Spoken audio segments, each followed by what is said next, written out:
doing? Well, welcome everybody.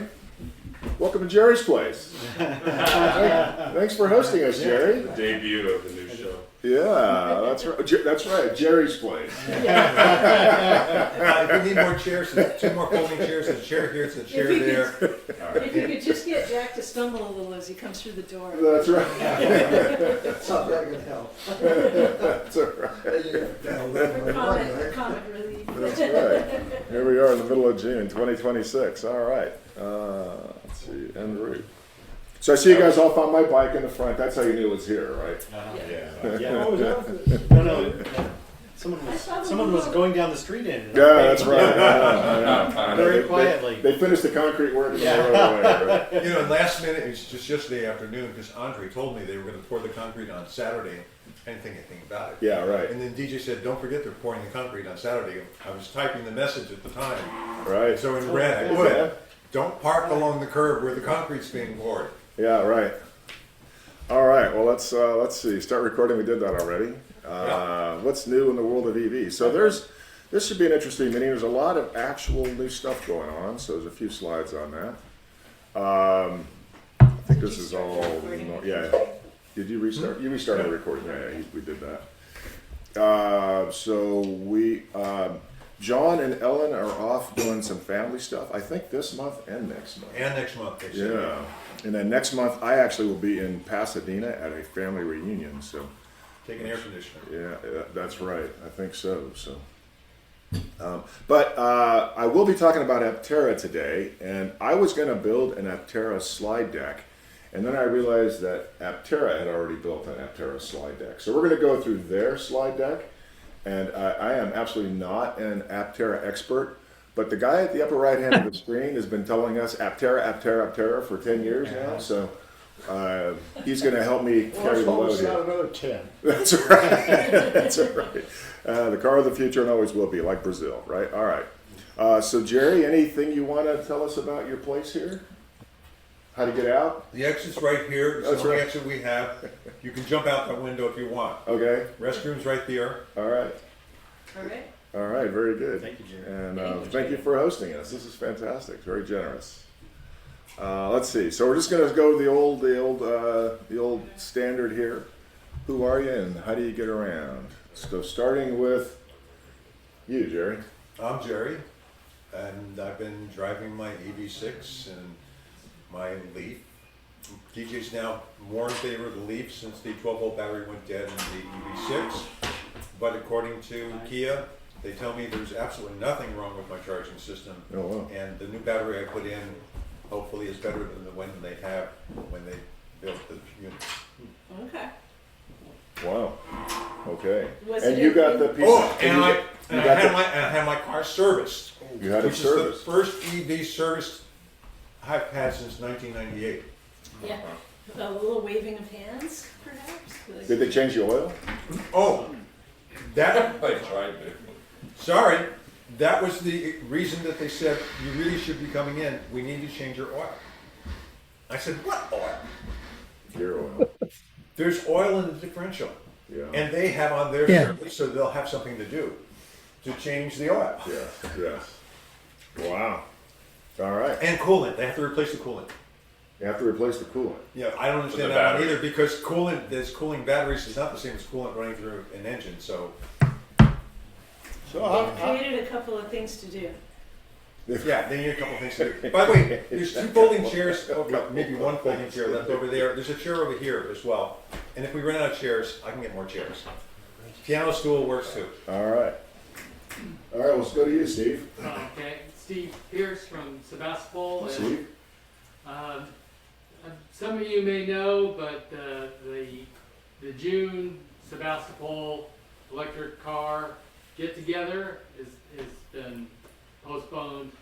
My wife's dealing with health issues, so hoping to pick it up in the fall, but we'll see. Cool. And get around in a 2015 Leaf, and have been looking for a different car for a while, and I almost pulled the trigger on the Ioniq 5, but I really got scared off on the battery issue. Something like 2 to 10% of vehicles are just outright failing, and even in the new vehicles, they have not solved this issue on the battery overheating on the Ioniq 5. Overheating or Well, it's if you're using a standard 220, yeah? but you have a higher amperage, maybe a 50 amp. That when I read online, people say avoid doing that, so that it's all about the 12 volt battery, and then the car can potentially just die on the highway. It did twice. The main thing Yeah, on the 12 volt is the ICCU. There's Yeah. a different software program, and if you don't go in for the update on the software program, which turned out I had simply because I broke the axle on my car, and when I broke the axle on the car, they said, "Let me fix that too." You broke the axle on your car? Well, the suspension. I came around the corner here where the Oh. car being poured, Oh. and came a little tight one time at 10 miles an hour, and I had to hobble. This is 2 years ago. Hobble back to the dealership, and they rebuilt the whole thing. Holy And crap. upgraded yourself. And upgraded by a By suspension. the way. So Steve, you are still on Top Dead Center from selecting a new car then? Or you haven't decided? Well, or- it could be a used car now Yeah. expanded to Yeah, the Equinox and the ID4. So Yeah. it's still in the market. Wow, Okay, all right. Sonia, okay. well, welcome, good to see you again. Yeah, hi, I'm Sonia, and glad to see that Sebastopol is a popular place in the summer here, That's right, all the faces. that's right. My car is hitting 60,000 miles, it's a Model 3, and it's now 7 years old. So I've been kind of like thinking about when it turns 8 years old, you know, it won't have like a battery warranty on it. So what to do? I think nothing. Like it drives fine. It gets me where I need to go. True believers, you gotta go to 200,000 for us, Sonia. You gotta Yeah, take a yeah. serious road trip. Take a road trip as soon as Take you a get the road warranty. Just test it out. Yeah. Well, I'm Yeah, looking yeah. for one of Very you to warranty. buy a new car and get the next year when it comes out the Kia van. Looks like the Volkswagen. I do like that. Yeah, I do It's a too. PV5. Yeah, I do like that one. Reviews were great. I don't know how to park a large car, but Yeah. They park themselves there. those Yeah, computers yeah, help you. All right. Boy, all right, Mike. All right, hi everybody, Mike Newell. I'm getting around back in my EV6, so if we have time, we'll Yeah. talk about that Yeah, today. we'll put that in. Yeah. Yeah, for sure. It's awesome. I forgot your name. I'm Rob. Rob, that's right. Rob, how are you? I'm here in Sebastopol. I get around on foot, and I have a '99 Ford Ranger electric. And I'm Wow. currently One of cheap. the original U.S. electric car ones? Yeah. And That was done here in Sebastopol, or? I got it from a collector friend who used to live in Sebastopol. So, Wow. But That's it's got cool. a 2015 lithium. I think it's a LiPo 4 cell arrangement in it. And anyway, I'm driving that because my RAV4 is currently parked at Thunderstruck, waiting for Brian to come back. Okay.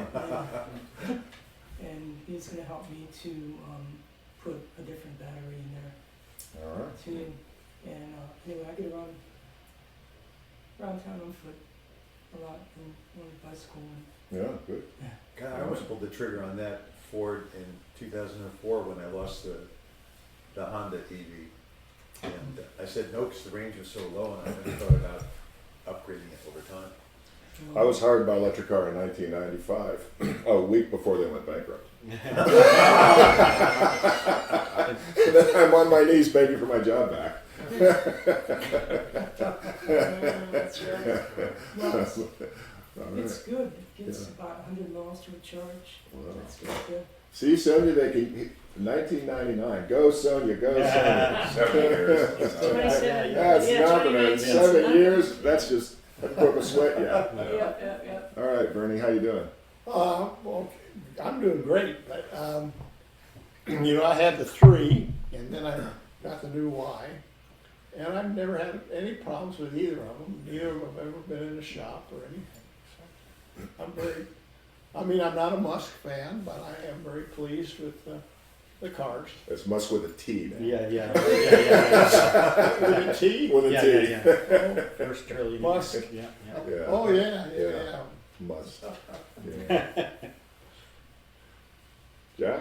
Jack, I I have a 2013 Chevy Bolt, but I still have, my daughter has, in fact, it's at my house right now, the 2011 Nissan Leaf that I bought Wow, how many miles does it go? about 40.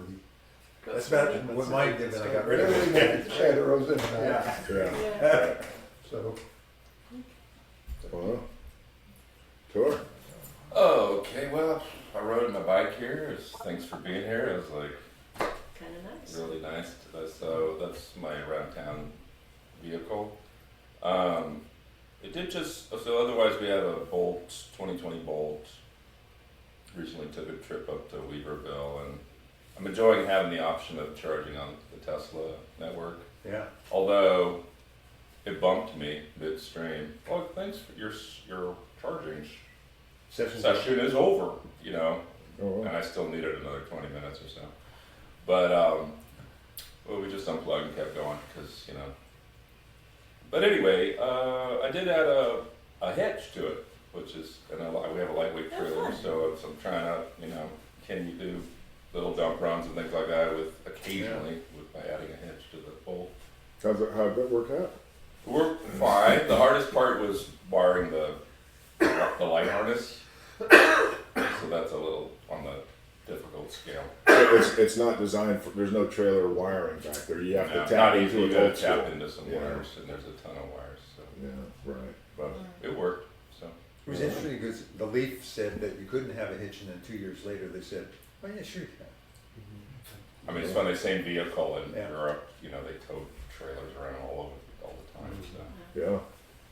anyway, Mm-hmm. All right, Dan. How about you?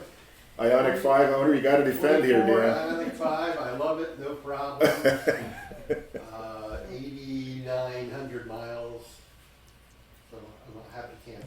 All right. So And I one, would recommend it. Life is one of the good. questions I have is since the Ioniq 5 and the EV6 are on the same platform, I'm wondering if the 12-volt battery is the same 12-volt battery as well, because one on the EV6 must be for shit, because I'm checking the web. Lots of people after 3 years have replaced the 12-volt battery. Going, it doesn't drive the car. I mean, it's running the lights and a couple other things. And Yeah. Is it just undersized maybe or Or something? maybe the charging system. there was an issue with the charging system. That's the reason for the software change, but still, Huh. we'll see. I put that new one in. We'll see how long it lasts. Yeah. Good luck. Tom Danaher, Hey, Tom. Welcome. thanks for carrying this forward all these years. Many years ago, really beat the crap out of a Gem, 825 two-seater, modified it, got it to do about 55 downhill, wouldn't recommend. But killed 3 battery packs, partly through ignorance, not knowing about how to balance 6 12-volt cells at once, which I learned later. I worked for Switch for a while, learned their tricks for that. Oh, wow.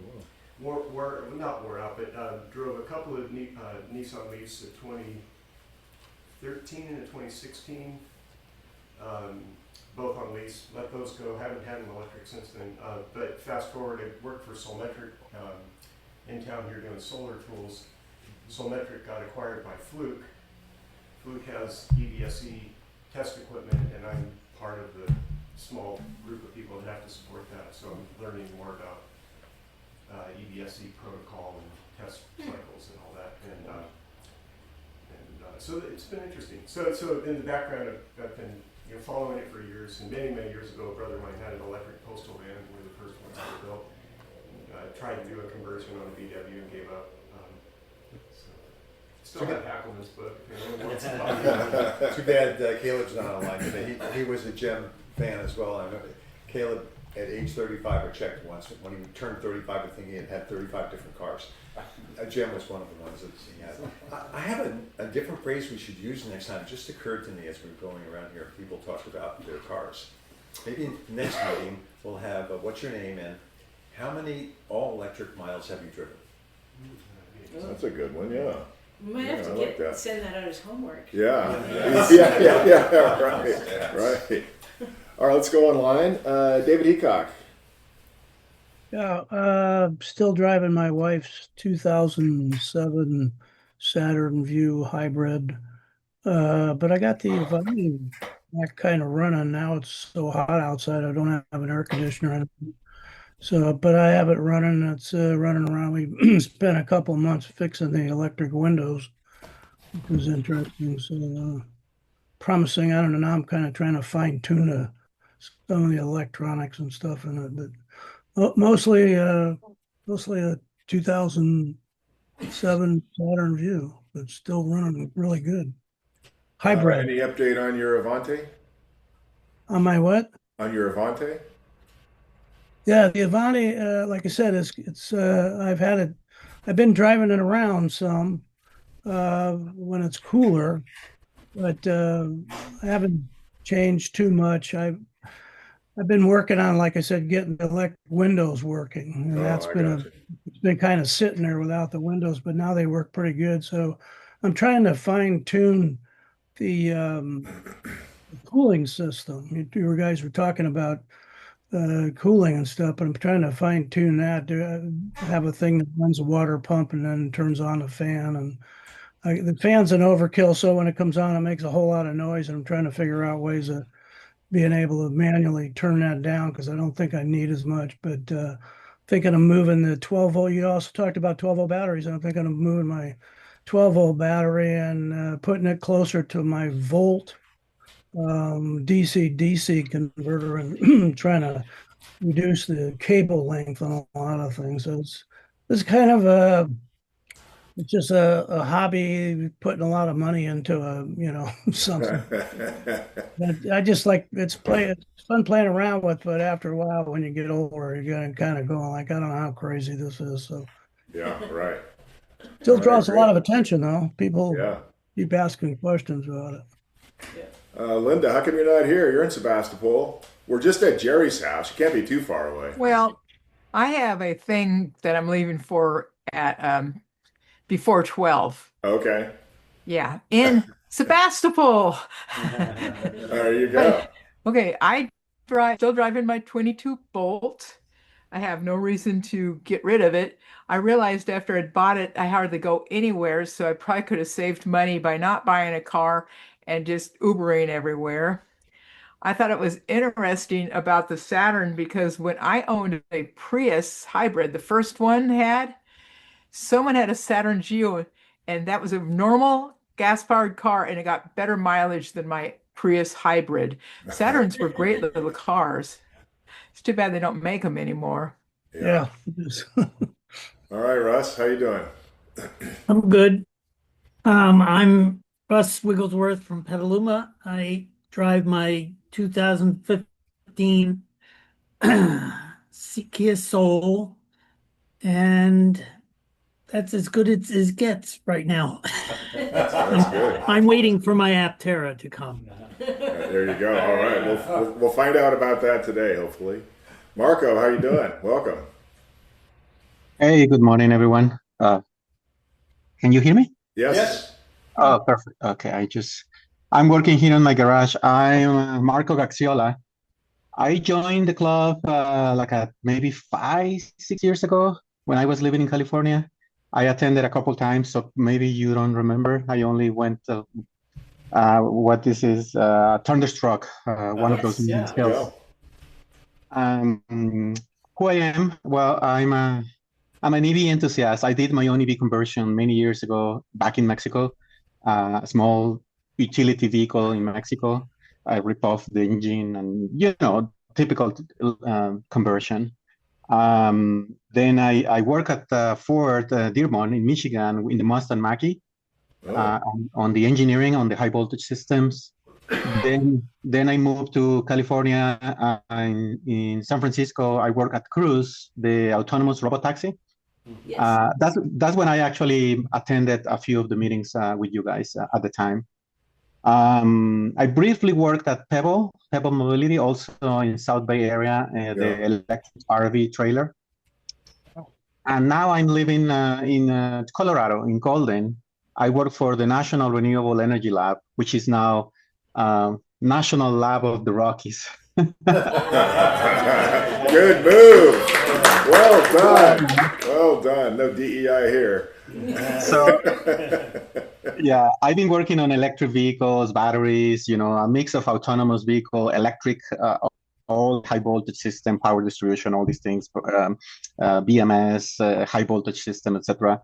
Currently working on some of the standards for SAE, NACS, UL, related to megawatt charging, high voltage DC, microgrids, hubs, all these sorts of things that are coming in short, medium terms in the United States. I drive a 2026 Model Y. Actually, I'm working here. I just came from a road trip to Mexico. This is my fifth trip to Mexico. I just removing that cargo tray because I took some bikes and things like that, and yeah, that's my daily driver. And I also have a e-scooter, which I barely use here in the winter, but yeah, it's also fun. Yeah. So how many miles do you have on your Model Y already? This is brand new. Well, this is 1 year old, but we own two. We have a Model 3. I've been trying to put the less miles on this car. It's I think about 8,000 miles. And only because of these long road trips. It's been twice in Mexico, this car. We try to drive the most the Model 3 because that's still, this is already paid off. So we want to keep it for longer. We want to hold it as long as we can, hopefully. Yeah. But the Model 3, I think it has like a 10,000 miles. That's 2 years old. And that's the one we try to put every drive that we can, as much as we can. And this is for trips and things like that because it's bigger, Yeah. more space. All right, very good. So I'm Dominic, and when I get around town, I do what you do, ride my bike around town mostly. Otherwise, my wife has an EV6, and we did get, maybe you'll talk about this, Mike, in your thing, but we did get a letter from Kia guaranteeing us a 15-year, 180,000 mile warranty on the ICCT, which I think is what is the center of these 12-volt charging issues. And I haven't run into the 30,000 mile thing. Now that my wife is not working, we just don't drive very much. Well, I should say that. We either drive locally, hyper locally, which is not much, or we take very long road trips. Like across the country, we're going to go to LA soon, and so we do that either. We just usually use those, take the van for that, or we're going to a family reunion in a month, and we'll be taking the EV6, so I'll have a road trip report for that. But my experience on the road trips is that you just kind of drive and you plug in and it's not even a thing.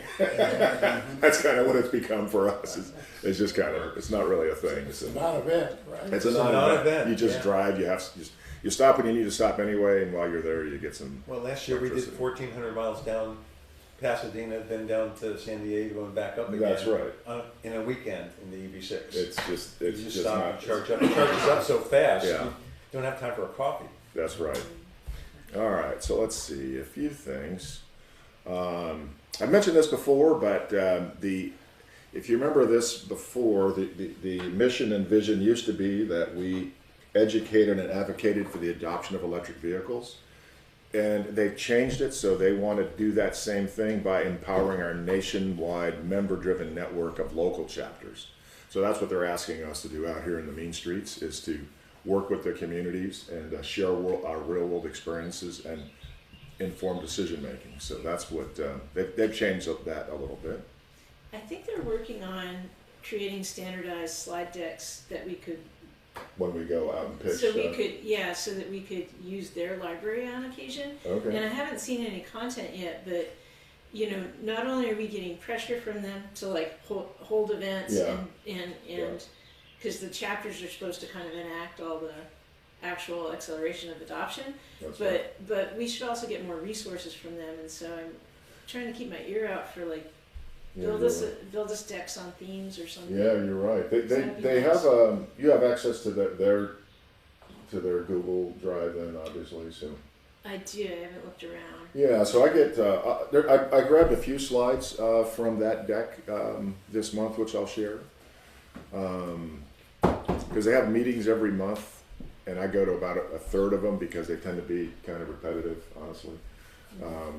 But anyway, all these meetings are all available on YouTube at youtube.at/NBEA. And then 3 things. You need to opt in. The first one I'll go over is discuss. So for chitter chatter and discussion between meetings, please use NBEA Discuss at Google Groups. But you do need to opt in to participate in that. And we've had some good discussions on there. And then Gerry continues to send out these reminder messages about 3 times a month. He'll wrap up this meeting either tomorrow or Monday, Tuesday at the latest, has been my experience. And then a week before this meeting and a day before this meeting, he'll send out another reminder. And then if you find something of interest that you want to discuss at the meeting, send it to news@nbea.org, and either we may ask you to build a slide on it, or we'll build a slide for you. We actually have 2 other mail groups that are significant that we use. I'm just reminding it because sometimes we use them the wrong way. One is, I'm pointing at him, a program at NBEAA at googlegroups.com, and that's the folks who agreed to help figure out what are we going to present and whatever, and where are we going to meet and all that stuff. So that's just the programming team. Anybody could join that team, by the way, if somebody else wants to work with us on it. Yeah, that's right. And then the other one is officers, and so the 3 of us are officers. John is an officer. Cecilia, I think, is still an officer. The only reason we have officers is that we had problems in the past because the only officer we used to have was Alan Soule. And so a community might contact the NBEAA, and their contact was Alan Soule, and then he moved. And so we were almost dropped off of some of the advisory boards because they were contacting Alan, and he never responded. So we created officers, so at least 4 of us get it. For instance, for the Sonoma County Transportation and Climate Action Citizens Advisory Committee that we're on, the note goes to the officers, so that if I'm not around, then somebody else will pick up and go, oh, I'll go to the meeting instead. So. Okay, so let's see. We have posted our NBEA Advocate for Electric Vehicles Adoption Scholarship. So it's kind of a big deal. We've had money in our reserves for several years, and we decided that we're going to put it to use. And so the national organization had worked with bold.org, who I'd never heard of. But bold.org has, when I last looked, they have about $43 million that they're doling out this year. And so donors from a variety of different organizations or reasons or rationales will say, I want to have a scholarship in memory of, or in support of, or in advocacy of whatever. And then BOLD is an organization that creates scholarships and allows applications from a variety of people, and they dole it out. So they manage that whole back end process. So we got the money, we wrote what the requirements were, we had a committee get together on it, and we finally got that published. It went live this week, if I remember. This week, yeah. And so the application deadline for all of our friends who are students, anybody, we're really looking for folks that are high school, senior undergrads, or trade school students. So we're not, we see a trade school or an undergrad anywhere is great. We're looking for students that are interested in engineering, environmental science, public policy, auto mechanics, or technology related to the adoption of electric vehicles. So Tor, I know you work with students a lot, so there might be a good place to push out. I sent notes to the 4 local colleges, Marin, Mendo, JC, and Sonoma State, and we'll send out additional notes over the summer. And then if we know students locally, then we should have them put their name in the hat, because $2,000 will make your freshman year or your sophomore year or junior year or your senior year in college a lot simpler. $2,000 is enough money. We're not asking for Einstein to apply. 3.0 GPA or higher is sufficient, and our goal is to have all the applications in by September 14th, and then write a check by the October 15th. So we'll have a pretty quick turnaround process. If they're I'd say a high school senior, is it intended to help them go to college? Yeah, I'd be tending to go to college, yeah. But you'll still write them a check now, so they might just spend it Well, Well, before they'll they get get there. they'll get the money in October. So They'd be in No, but college. they'll just be starting their senior your year senior year of high school, yeah. Oh. for example. Yeah, it's a logic Yeah. problem. That would be a conundrum. Whatever.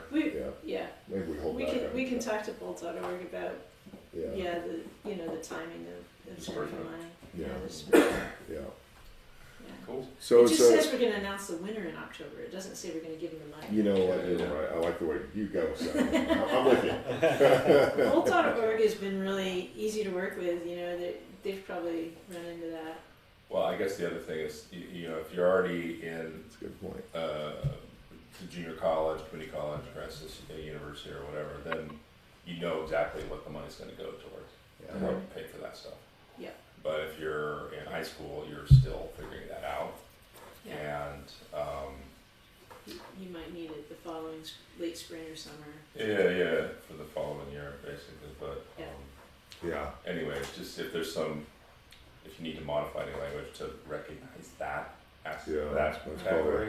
Yeah, that's probably a worthwhile tweak. Anyway, Yeah, that's But good. yeah, That's well, a it's good there. point. Yeah, that's good.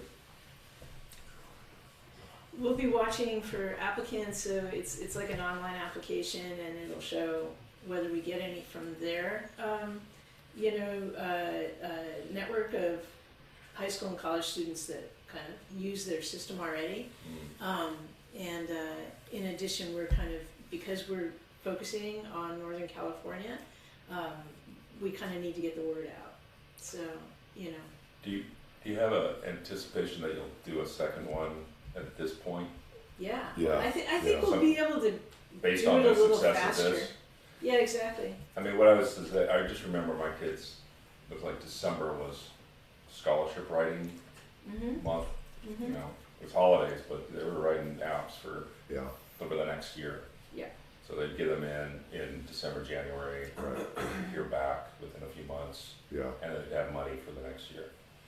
So just Because we're tuck already that away. funded for next year, I Yeah. assumed that we'd be able to run a little tighter cycle on the next year That'd be and get a little bit more standard on it. Yeah. That'd be my goal. That'd be the objective, yeah. well, now is you get it out there, right? Yeah. I was just hoping for a couple of months to learn from this one. Yeah, Um, perfect. yeah. Yeah, could the requirements, or could it specify that these funds are for registration, books, housing, whatever, in a trade or college program? In the next one we could, but they didn't really recommend that necessarily. The assumption is, like, say for instance, junior college has no tuition, but it's terribly expensive for someone to choose junior college over working. So it's kind of like Funded. The Yeah, living and- expenses. Yeah. and following that up maybe was kind of their hesitation Yeah. around like. Yeah, right. Yeah. Where's it Submit going? receipts and all that. Give me a break, right? Yeah. All right, let's go to the next one here. Okay. So there were 5 new chapters added in the last couple of months. And on the nationwide call, the leadership call, I think Puerto Rico and Maine, both, maybe one other one, presented, what they're doing for outreach. And Dan, you may remember, I forgot one of them only had 3 active members. So, here in California, we're in a target-rich environment, right? I mean, Sebastopol has EV adoption rates that are kind of pretty high, right? Mm-hmm. Compared to someplace that has an organization that has 3 active members in it. But the organization is intending to grow, and I thought it was pretty exciting to see that there's 5 new chapters. So I'm laughing because there's 9 EVs just on the short that's block. right. That's right. Exactly. And then on Bloomfield Road, there's a black EV6, a gray EV6, and a white EV6, all house by house by house. So it's really good stuff that the organization is growing. I've mentioned this last time, but the EVA store is open. So if you want some great swag that every so often Mike Newell graces us with. Have a look at what they have. It's a lot more stuff than what we have locally. We do still.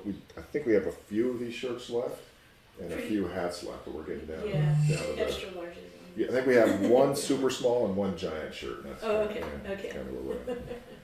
But going forward, it's We might kind have of to do an order. yeah. Yeah. Okay. Let's see. We're talking about Aptera. Remember, August is going to be our picnic, and then in September we'll probably have our meeting at back over at Sonoma Clean Power, and then we are looking for speakers for many for the rest of the year. So if you've got ideas, send them in via that news app, or volunteer to be a speaker. There were two really good talks from one organization where I picked up some slides from them. I forgot what they were called, EVS or something.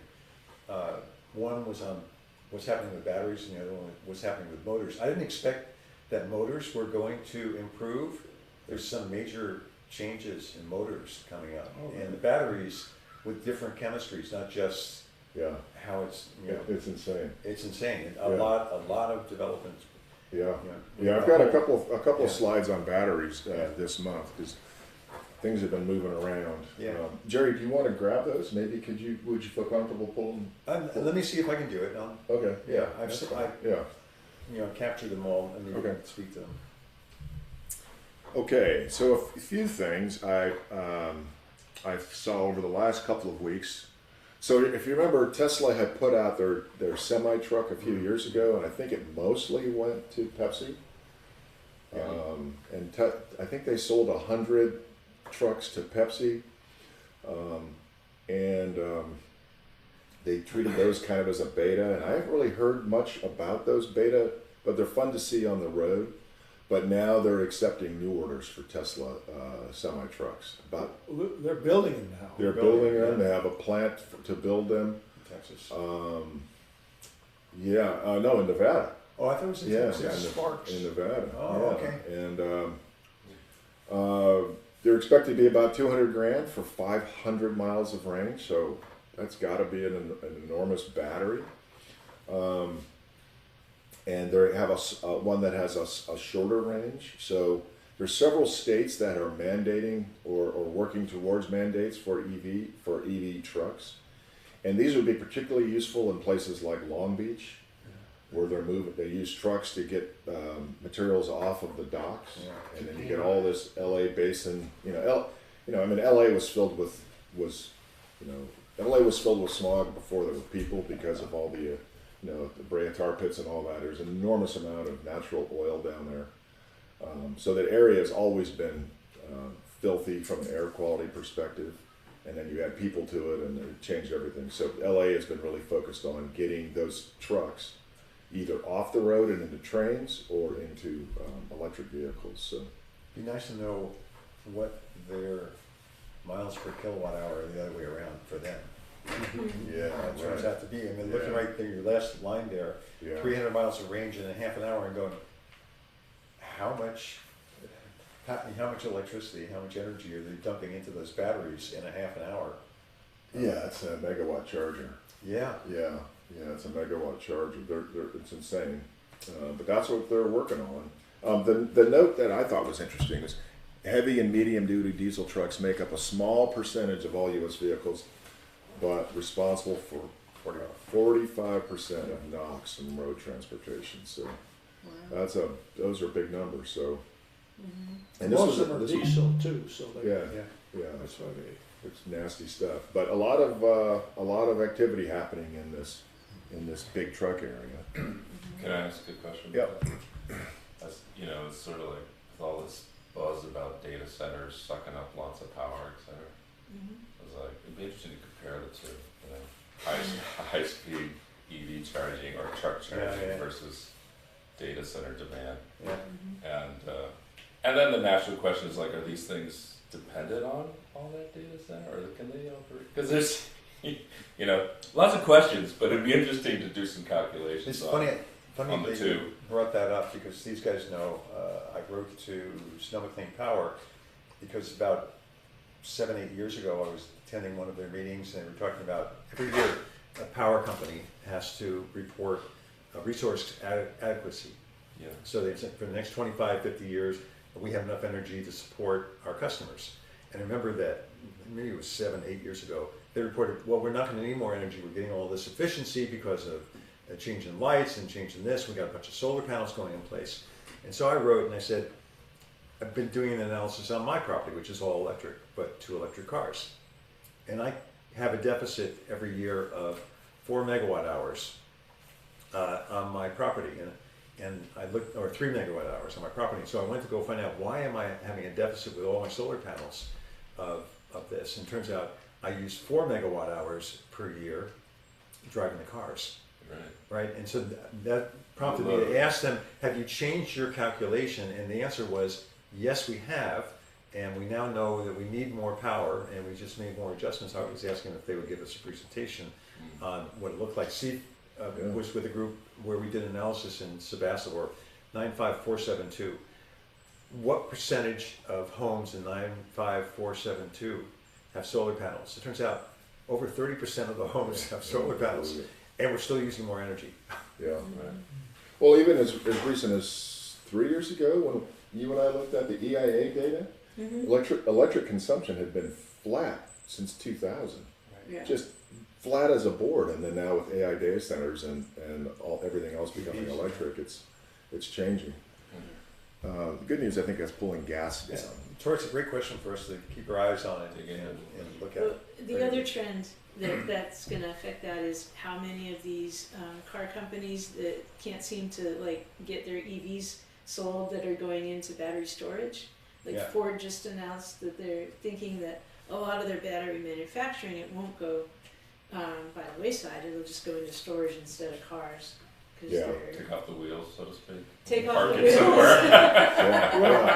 Well, Tesla. Wheel it up to the data Tesla, center. who sells the batteries for your house as well as the cars, they want nothing to do with vehicle to grid or vehicle to house. Really? Chargers. I mean, they want you to redundantly. They want you to buy their. Both. Yeah.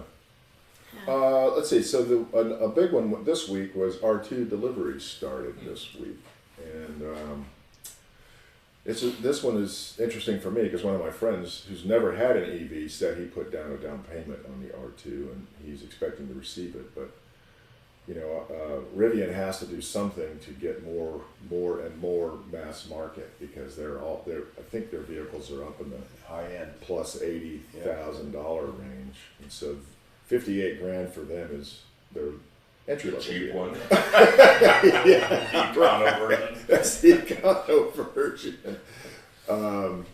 And by the end of 27, they'll have a $45,000 and then a $50,000 and then a $45,000 car late next year.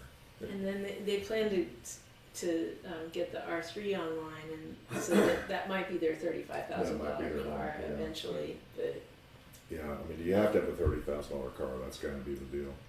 But as soon as Nissan came out with 35,000 or whatever the number was, with a long range Leaf and all the features it has in it, that pushes the numbers. It was down to 35. Okay. They're not making Leafs anymore for this country, right? I thought they still are. Yeah, they are. Yeah. Are they? That's a new model. Brand new one. I thought I'd read that they. If they can pull this off, this will be the fastest rate of adoption that Rivian's ever done because they just started in June and they plan to deliver 20 to 25,000 this year. They're also focusing these at Europe. Everybody's reading the tea leaves about what's happening in the United States. So they are planning to start shipping these to Europe this year. But that's an interesting number there, 20 to 25,000. I remember reading years ago an analysis on, and this is engines, cars with engines, that until you sold $250,000, you weren't at break even because it's a volumes game. Yeah, well, yeah. 20 to 25,000. I wonder how you make money. well, if they're selling vans to Amazon and FedEx, do you think their vans are their other kind of high volume way of making money? Yeah, no, it's a tough thing to tough nut to crack. But these are very high performance systems, right? 450 horsepower, 537 foot-pounds of torque, 4.6 0 to 60, and a pretty efficient vehicle, 87 kilowatt hours for 330 miles. You know, that's about the same efficiency that we get that the EV6 talks about, and many of the others talk about, and now, you know, just under 4 miles per kilowatt hour. So anyway, I thought it was interesting, and places to do some more research if you're interested. Mike, I'm going to pull up your... Well, should we do you don't want to do the Aptera one first? No, we'll start that at 11. Okay. Oh, okay. Yeah, let me see what else. We got? Let me go through the other ones first, and I'll pull you up, see what we did here. Okay, so if anybody who watches Zeroth, Yeah. Zeroth basically debunked the whole donut Yeah, I saw that. lab thing. And I don't know if anybody's been following Donut Labs, they basically said, we've got the unobtainium battery, it's 400 watts per kilogram or something. It has 100,000 cycles, it charges in 5 minutes, all this other stuff. And then they basically said it costs less than any other battery. And it costs less than anything it has else. no lithium in it. It has no lithium, and it won't burn down your house. And it was like the perfect battery. Everybody went, dude, you're Oh, and it was solid state. and it's solid state. And everybody in the industry said, no, you're wrong. And so his marketing strategy, and I briefed you guys on this before, but the marketing strategy was, aha, we got you. It's really true, and let me show you why. And then they started producing a series of these videos that were supposed to be the proof points. Well, they produced, I think, 4 of those credibility building videos. And the rest of the videos have all just been blather and slop, honestly. Just a bunch of information that's interesting, but not really relevant to making the point on why it's solid state. And so this guy, I forgot his name, Ryan Hughes, went back and interviewed a bunch of people, and he found out that little kink right there in the way on the state of charge versus expansion of the battery is a real tell on the battery chemistry. Right. It's as simple as that tell. That was like the smoking gun. And so the one on the left is the conventional lithium-ion battery, and the one on the right is the battery from the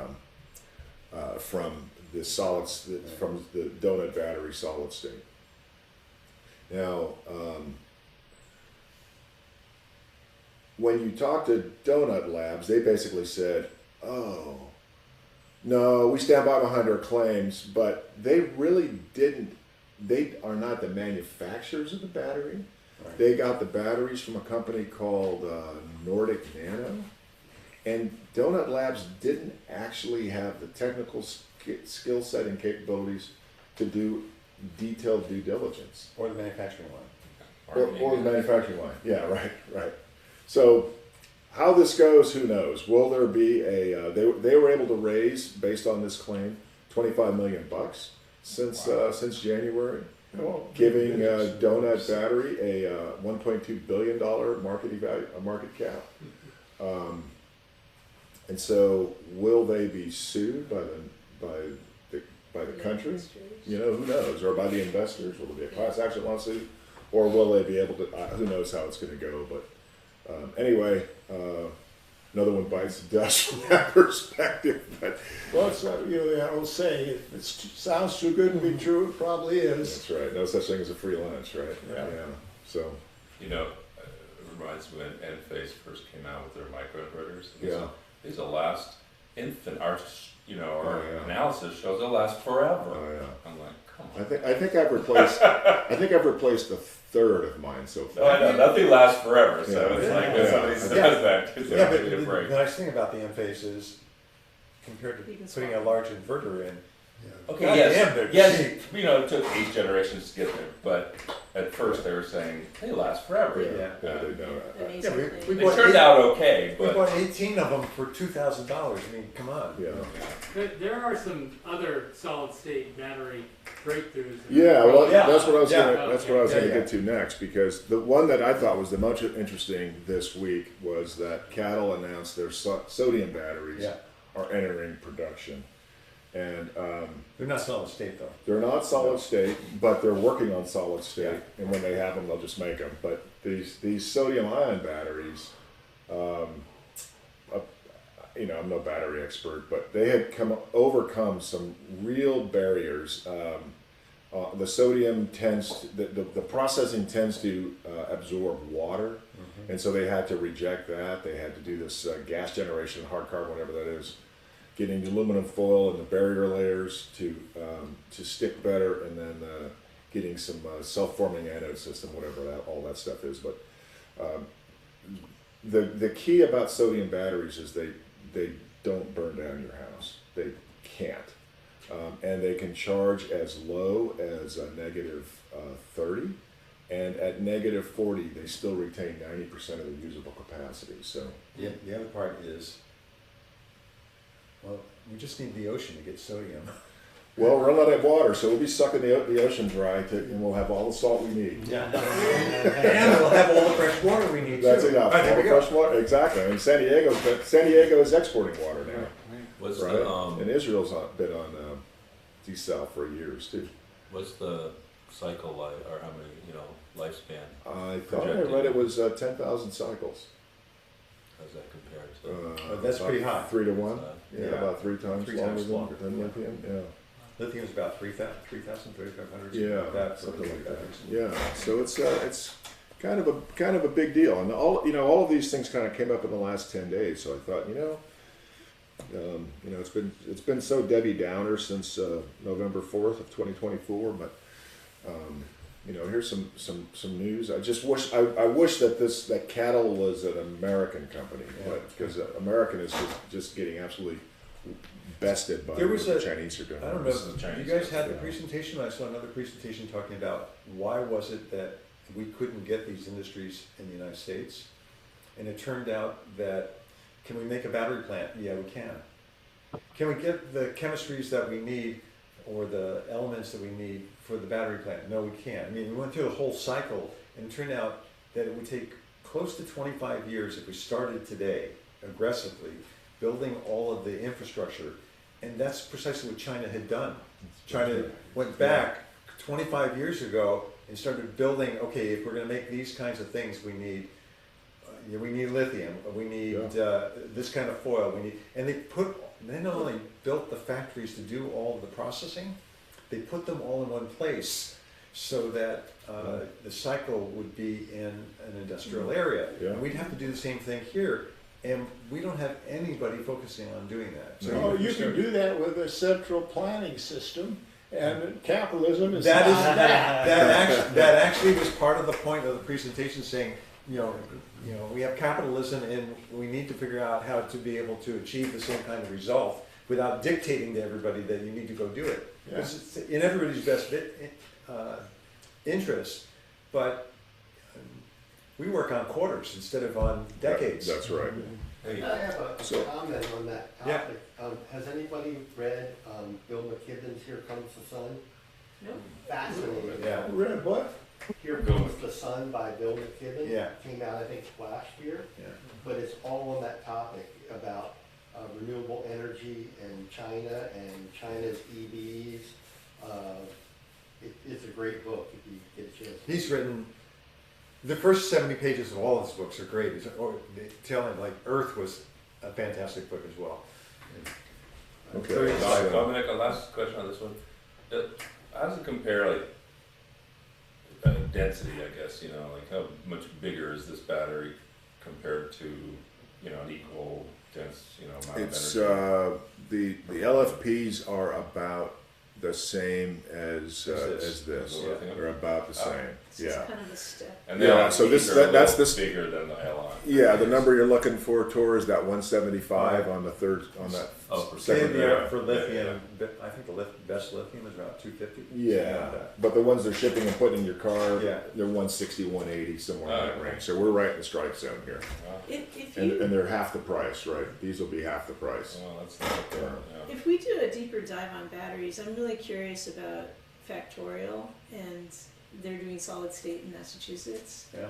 And they just announced a couple of days ago that they did a test on a Daytona Charger, and they're getting like 600 miles. It's about 2/3 the size, Yeah. you know, that sort of thing.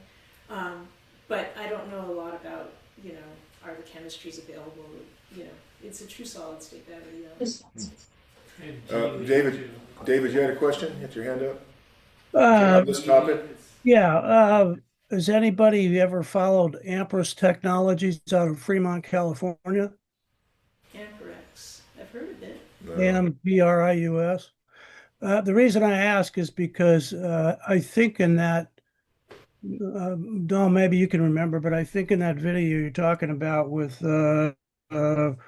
Ryan Hughes, he just sort of briefly mentioned that, and I think it was mentioned in some other videos about the fact that there's companies out there already with lithium batteries that do pretty much what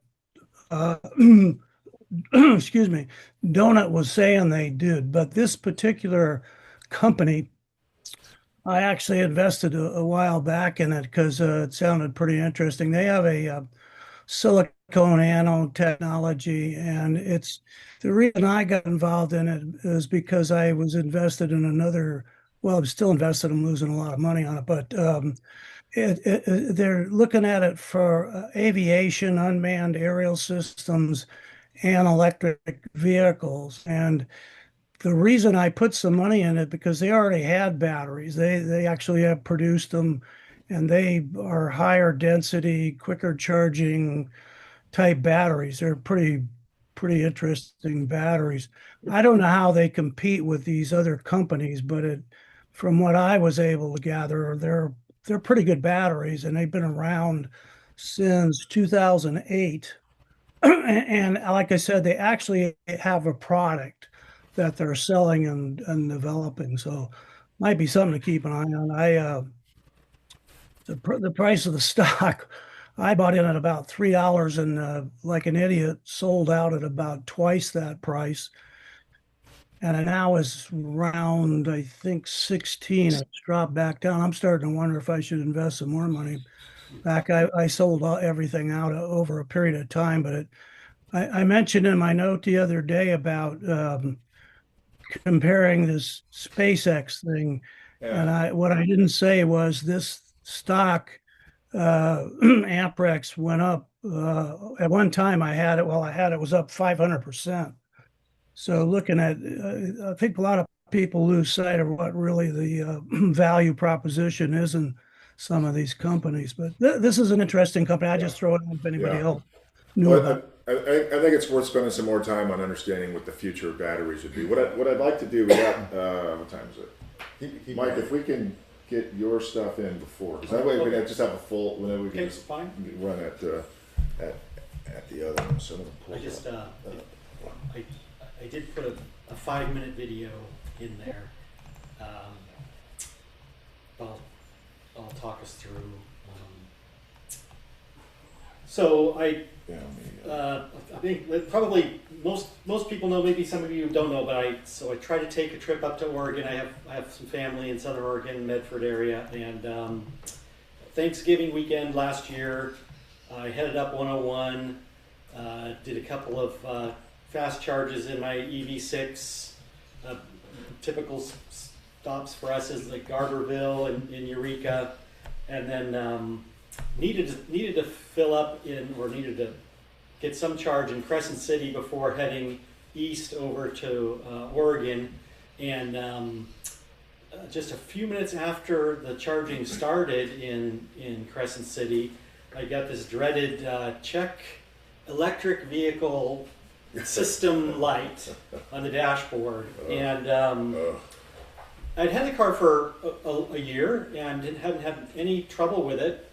And at first I thought, well, maybe it was the charger, station. It was Electrify America station. I was trying to get the fastest fast charges possible, and called the number on the side of the charging station, and they said, no, it's your car. Called the Kia Care 800 number, and they said, well, we can't tell, but if you need a tow, we'll tow you. And I said, well, I'm in Crescent City, and it was about 4 o'clock in the afternoon, and didn't think we'd have enough range to get to Medford. So one of the things we did was we just went to AutoZone and bought a 12-volt battery just in case it was a 12-volt battery. Matter of fact, the battery that I had, so I bought this car used, and I did have a Kia Marin put a 12-volt battery, and when I had it checked out initially when I purchased it, so I thought it wasn't a 12-volt battery, but just as, it takes 10 minutes to change a 12-volt battery, so I just did it in the Crescent City AutoZone parking lot. And didn't make a difference, and so my wife and I just decided, okay, well, we're going to go for it, and we didn't make it. Okay. We stopped in Grant. So if you don't know, well, another slide. If you don't know the terrain, anyway, you go through Grants Pass, kind of in an arch, coming down to Medford. So we stopped in at. Thankfully, again, this was the Wednesday night before Thanksgiving. We had Thanksgiving dinner in the back of the car in coolers. So we called, it's spotty cell phone coverage. We called Enterprise Rent-A-Car in Grants Pass, and we told the guy, we said, well, the navigation says we're going to be there at like 2 minutes before you close, and he said, okay, get all the paperwork. We'll take care of you. So we swooped in there, and so I was actually not trying to conserve too much energy because I had to make it to the rental car place before they were going to close. So anyway, we stopped in at Grants Pass, picked up the rental car, then tried to make it the rest of the way to Medford. Didn't make it.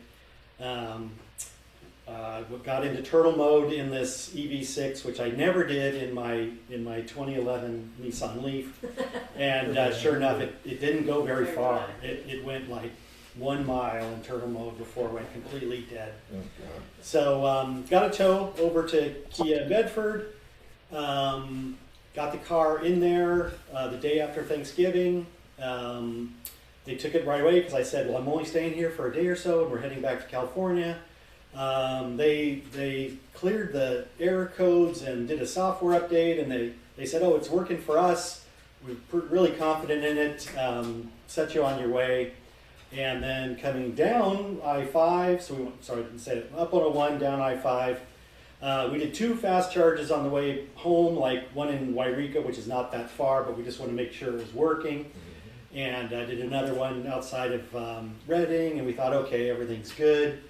But came down to Williams, which is where we normally cross over to Lake County to come home. Sure enough, same situation. It started to charge for just a minute or so, and then stopped charging with the same error coming up on the dash.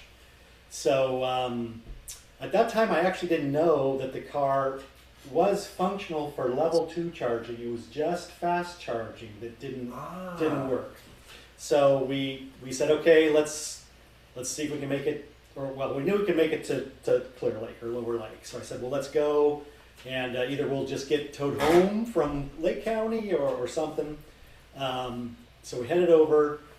That's when we found out we were going to go to a motel, and I just found an outlet on a power pole, and I plugged in, and it started, and it was taking a level 1 charge. I said, well, if I can take a level 1 charge, we'll just hang out and do a little charging to make sure we can get it home, which is what happened. So I didn't have to get it towed to Santa Rosa, but that's when the real story began, and the car was with Kia, Jim Bone Kia, from December 9th to April 22nd, which is 4.5 months, I think, right? December, January, February, March, April, and they had it 3 different times. They gave it back to me saying it was working, Went through 4 car rentals, 2 loaners. I mean, that was really the big hassle part, was just how I was getting transportation, because they couldn't tell me how long they were going to have the car for. They couldn't really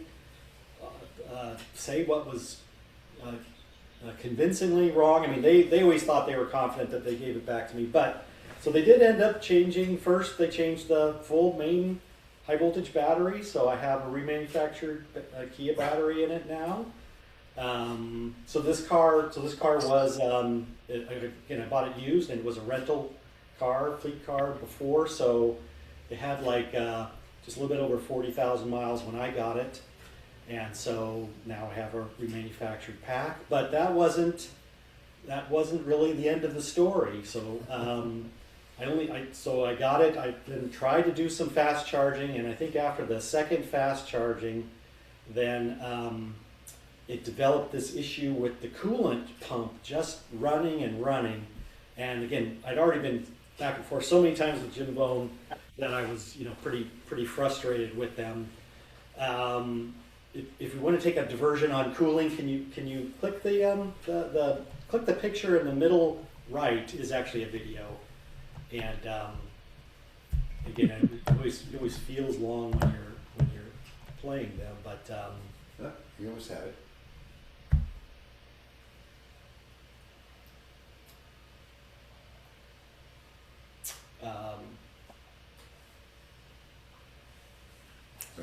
Maybe it's loading, but Yeah, it might be spooling up.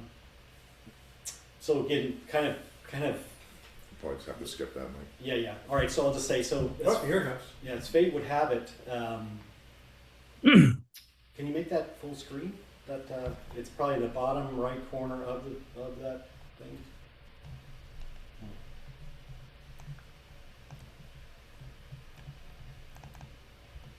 Let's see. It sounds like the audio is not.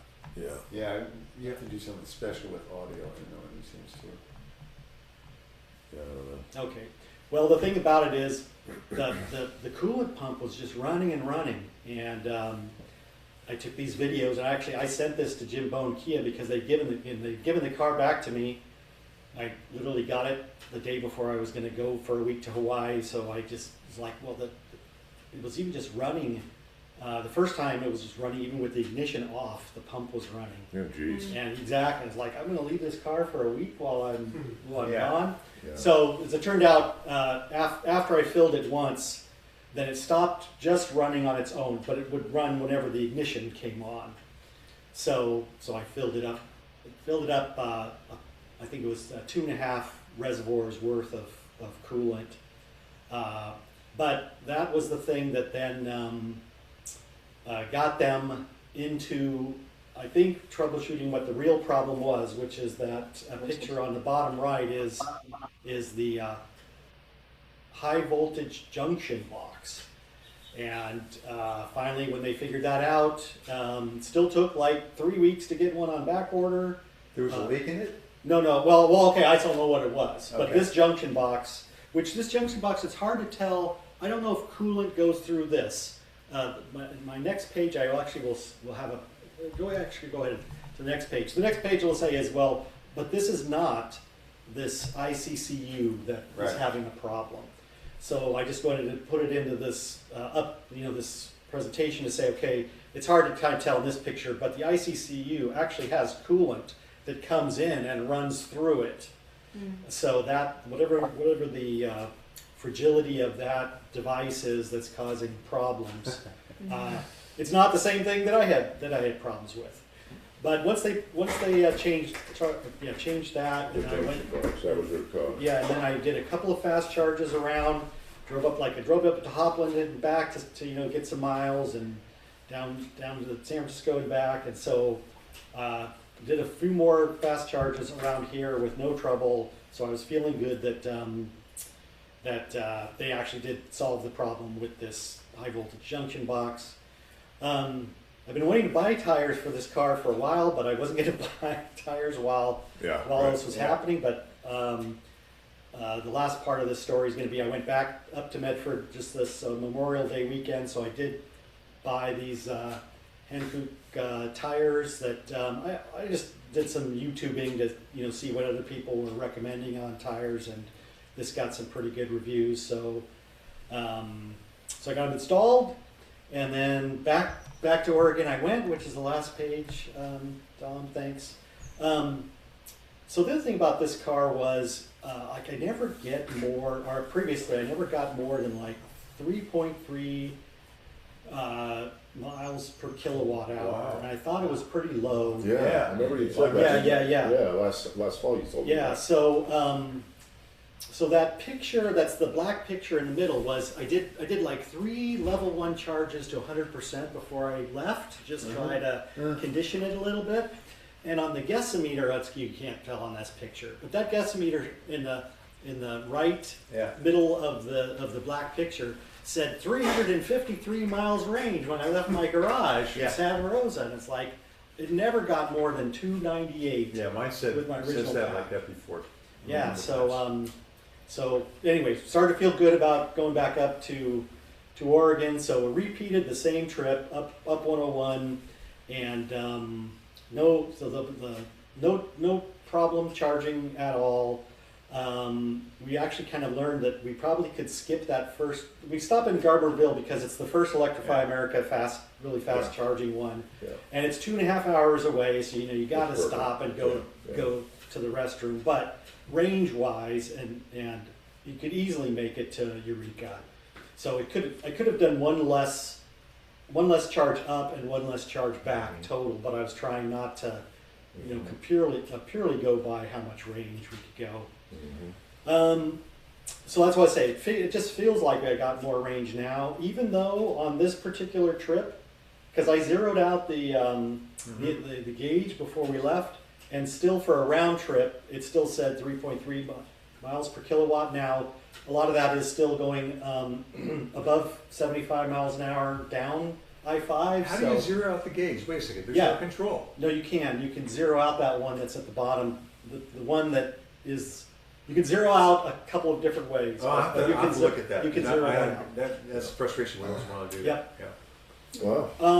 And then I really just I've said it one time before, but there's this small network of chargers called Sky Charger, and they're part of some other kind of government-funded thing, but they are like at least 10 cents a kilowatt cheaper than if you go to Electrify America or EVgo or something. So they're not up 101, but they're kind of in northern California along 5, and then I think their most south one might be that one at Williams. But anyway, just wanted to, as far as road trip sharing is, the other part is, people are trying to find out how they can get the cheapest gasoline, around. Well, we're in the mode now of trying to find the cheapest electricity, right?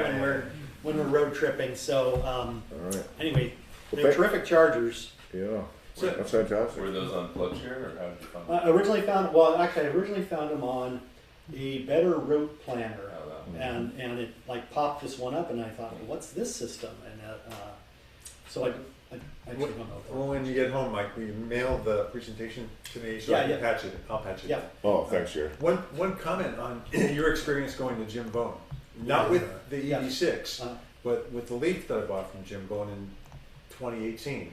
It was towed from my garage here to Jim Bone 3 times, and each time they would replace something more and more expensive, and I kept. Part of my history was building electric buses and trucks. And I used to have an old Leaf I drove around with jumper cables in it so I could jump the buses, because the 12-volt system always was at flaw, the logic in the 12-volt system. Every time I went to Jim Bone, they said, the engineers said to replace this. That is, the guys doing service don't know what to do. The engineers said to replace this. And I'm going, it's not that, it's a 12-volt system. Because it always said the same error. The high voltage system is not working. I said, it's the 12-volt system. Yeah. On the 3rd visit, they replaced the 12-volt harness.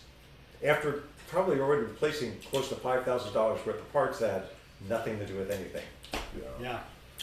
I had thank you, the same Mike. experience with Jim Bone. I always felt like the guy didn't know what he was doing, or he wasn't there, or they only had one guy. They only had one guy. Yeah. That's got to change. Yeah. Yeah. Marco. Marco has a Yeah, Marco. I can find the raise hand button on Zoom here, so sorry for that. Yeah, to that experience, I can comment a little bit.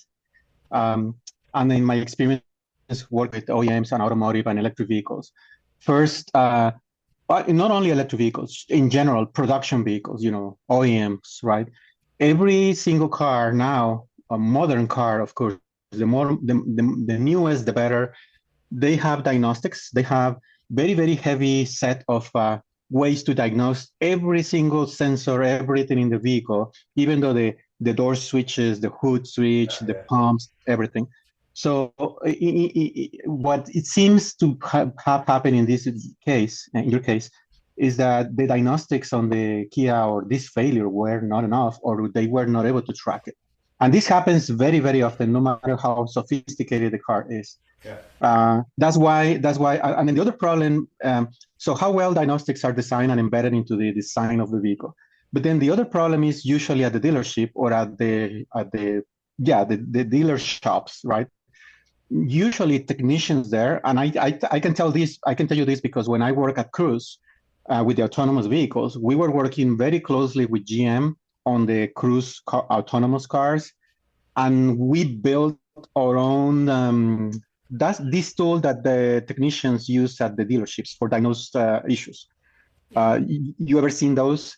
If the car light doesn't turn on, okay, check the fuse. And then if the fuse is fine, then check this. So this is kind of like a very doom-proof way to tell the technician, okay, this is probably the root cause based on the diagnostics, based on the symptoms and all blah, blah, blah, right? And this is well done for the production vehicles. The longer it's on the market, the better, because they are always upgrading and polishing these based on these experiences that you just got. But in a Cruise autonomous vehicle, we have to build that, and it was a mess. And working with the GM folks at the time, it was a whole adventure because it was a super complex car. Anyway, long story short, technicians at dealerships are used to get into this system and put the symptom, find the problem, get the trouble code. Usually they go by the trouble code in the dashboard. I mean, they hook up the tools and they say, oh, it's good, blah, blah, blah. And what they do is just, they go to replace modules. That's the easiest thing to do. Yeah. When they cannot find the root cause or they cannot replicate the cause on site on the shop, they send you back and then, okay, now the harness and now this. We experienced a really interesting case where the GM team, we were having a failure on the encoder, on the resolver that tracks the speed of the electric motor on the car.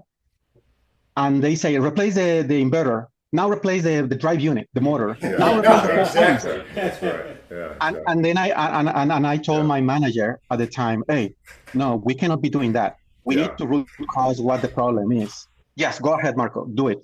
And we tore down the vehicle. We instrumented with the scopes and all that, and we found the issue. And it happened that the issue we found was a harness that was bending. Hey, Marco, we're gonna go ahead and move on here.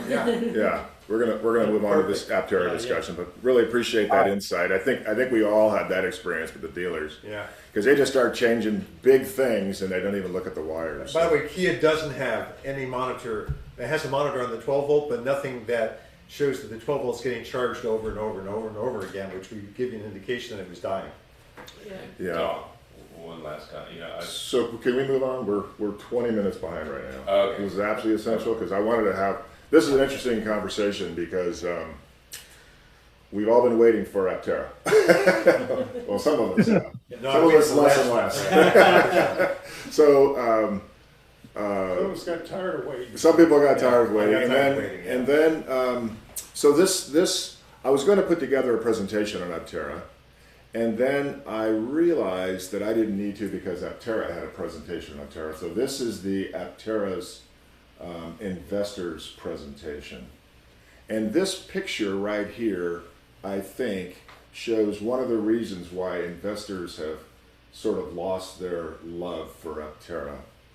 And it has to do with this, with that bar right there. So that bar is in your line of sight, right? So from a product perspective, you're trying to sell a car and you look out the window and there's a bar there.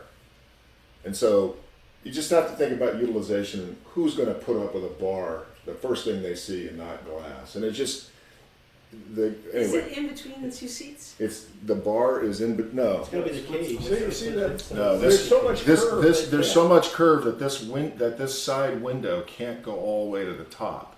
Got So it. that's the total height of the window. So this is fixed, and that's as far as the window will go, is up to the middle of that spot. So Right. So every imagine car has paying a toll pillar, like but this. This is a Toll. very low pillar. This is it's a very, very low pillar. And so they hyper focused on efficiency, and that's what we'll get into when we see their presentation. But they made decisions like that in the process of hyper focusing on efficiency. So let's just pull this thing up. So this is investor presentation, which I will share. I've seen the comments that if you pulled up to a takeout window, you'd have a hard time getting the food. That's one of the, I was gonna say, well, just make so the windows don't open, and I'm going, okay, how do you get the drive-up mailbox and throw your mail in? yeah, so let's go to the very top here. So it's a pretty interesting study. This is full size. I think They do it like we do in the airplanes. They don't open all the way, Like just do- open a crack. There we go. Yeah. Okay. So. Okay. So this is their first slide. Aptera's driven to build a future where every journey is powered by the sun. So that's as an investor, think about that particular use case, and who now you start thinking, okay, if your jury's powered by the sun, so who is that? West Coast, and that's East Coast in the summertime. And they show it in a picture driving down through the shade. West Coast and East Coast in the summertime. So giant market getting smaller, right? You know, so as an investor, you're thinking, who do you sell this to? West Coast, East Coast in the summertime. And so this part is great. This is absolutely who they should focus on. It's driven by pollution. That part makes sense. And the car it's just beautiful. I mean, it looks like an airplane. You know, when I looked at it, it has these great solar panels on the top, you know, it's well designed for what it does, and it's hyper focused on efficiency. It makes many design choices on efficiency and range. There was one, if you go to their website, they talk about having 40 miles of range provided by the sun per day, which is fantastic. It means parked in front of your house, you have all the sun you need for the day.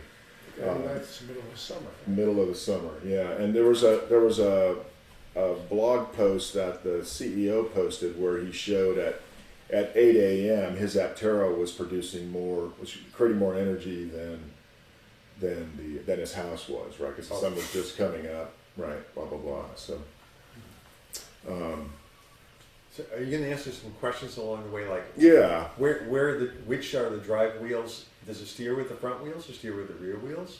Rear wheel? It steers with the two front wheels, and that's why they're shrouded. And the two front wheels are the steer wheels, and the rear wheel is the drive wheel. I wonder That's- why they that's didn't my make the understanding. rear wheel the steering wheel. Oh, like a Like my plane. You wonder why what? Why didn't they make the rear wheel the steering wheel like on my plane? It's so much more responsive. Ground boost. Does that make it more tippy? Does No. that have a? Do you need a different type of driver's license? Well, that's the great thing about it, right? From a cost perspective, it's considered an auto cycle. It's not a motorcycle. It's Yeah. not a car. Yeah. So it has so that has a certain regulatory framework that is different than other cars. It's and I don't know 100% what that means, but you don't need to. You don't need. It's not a motorcycle, so you don't need to wear a helmet when you drive it, right? But maybe it doesn't follow the same side impact. As an auto, it front doesn't have the impact same, yeah, kind of requirements. right.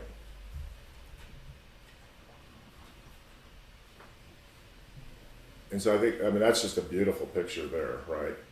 Gives you the freedom to travel untethered from the grid. So that's that 40 miles of range, but it does charge and it holds, because it's so efficient. I think it has a very small battery pack. I forgot the numbers, but they're like on the order of 10 miles per kilowatt or something, compared to a regular car.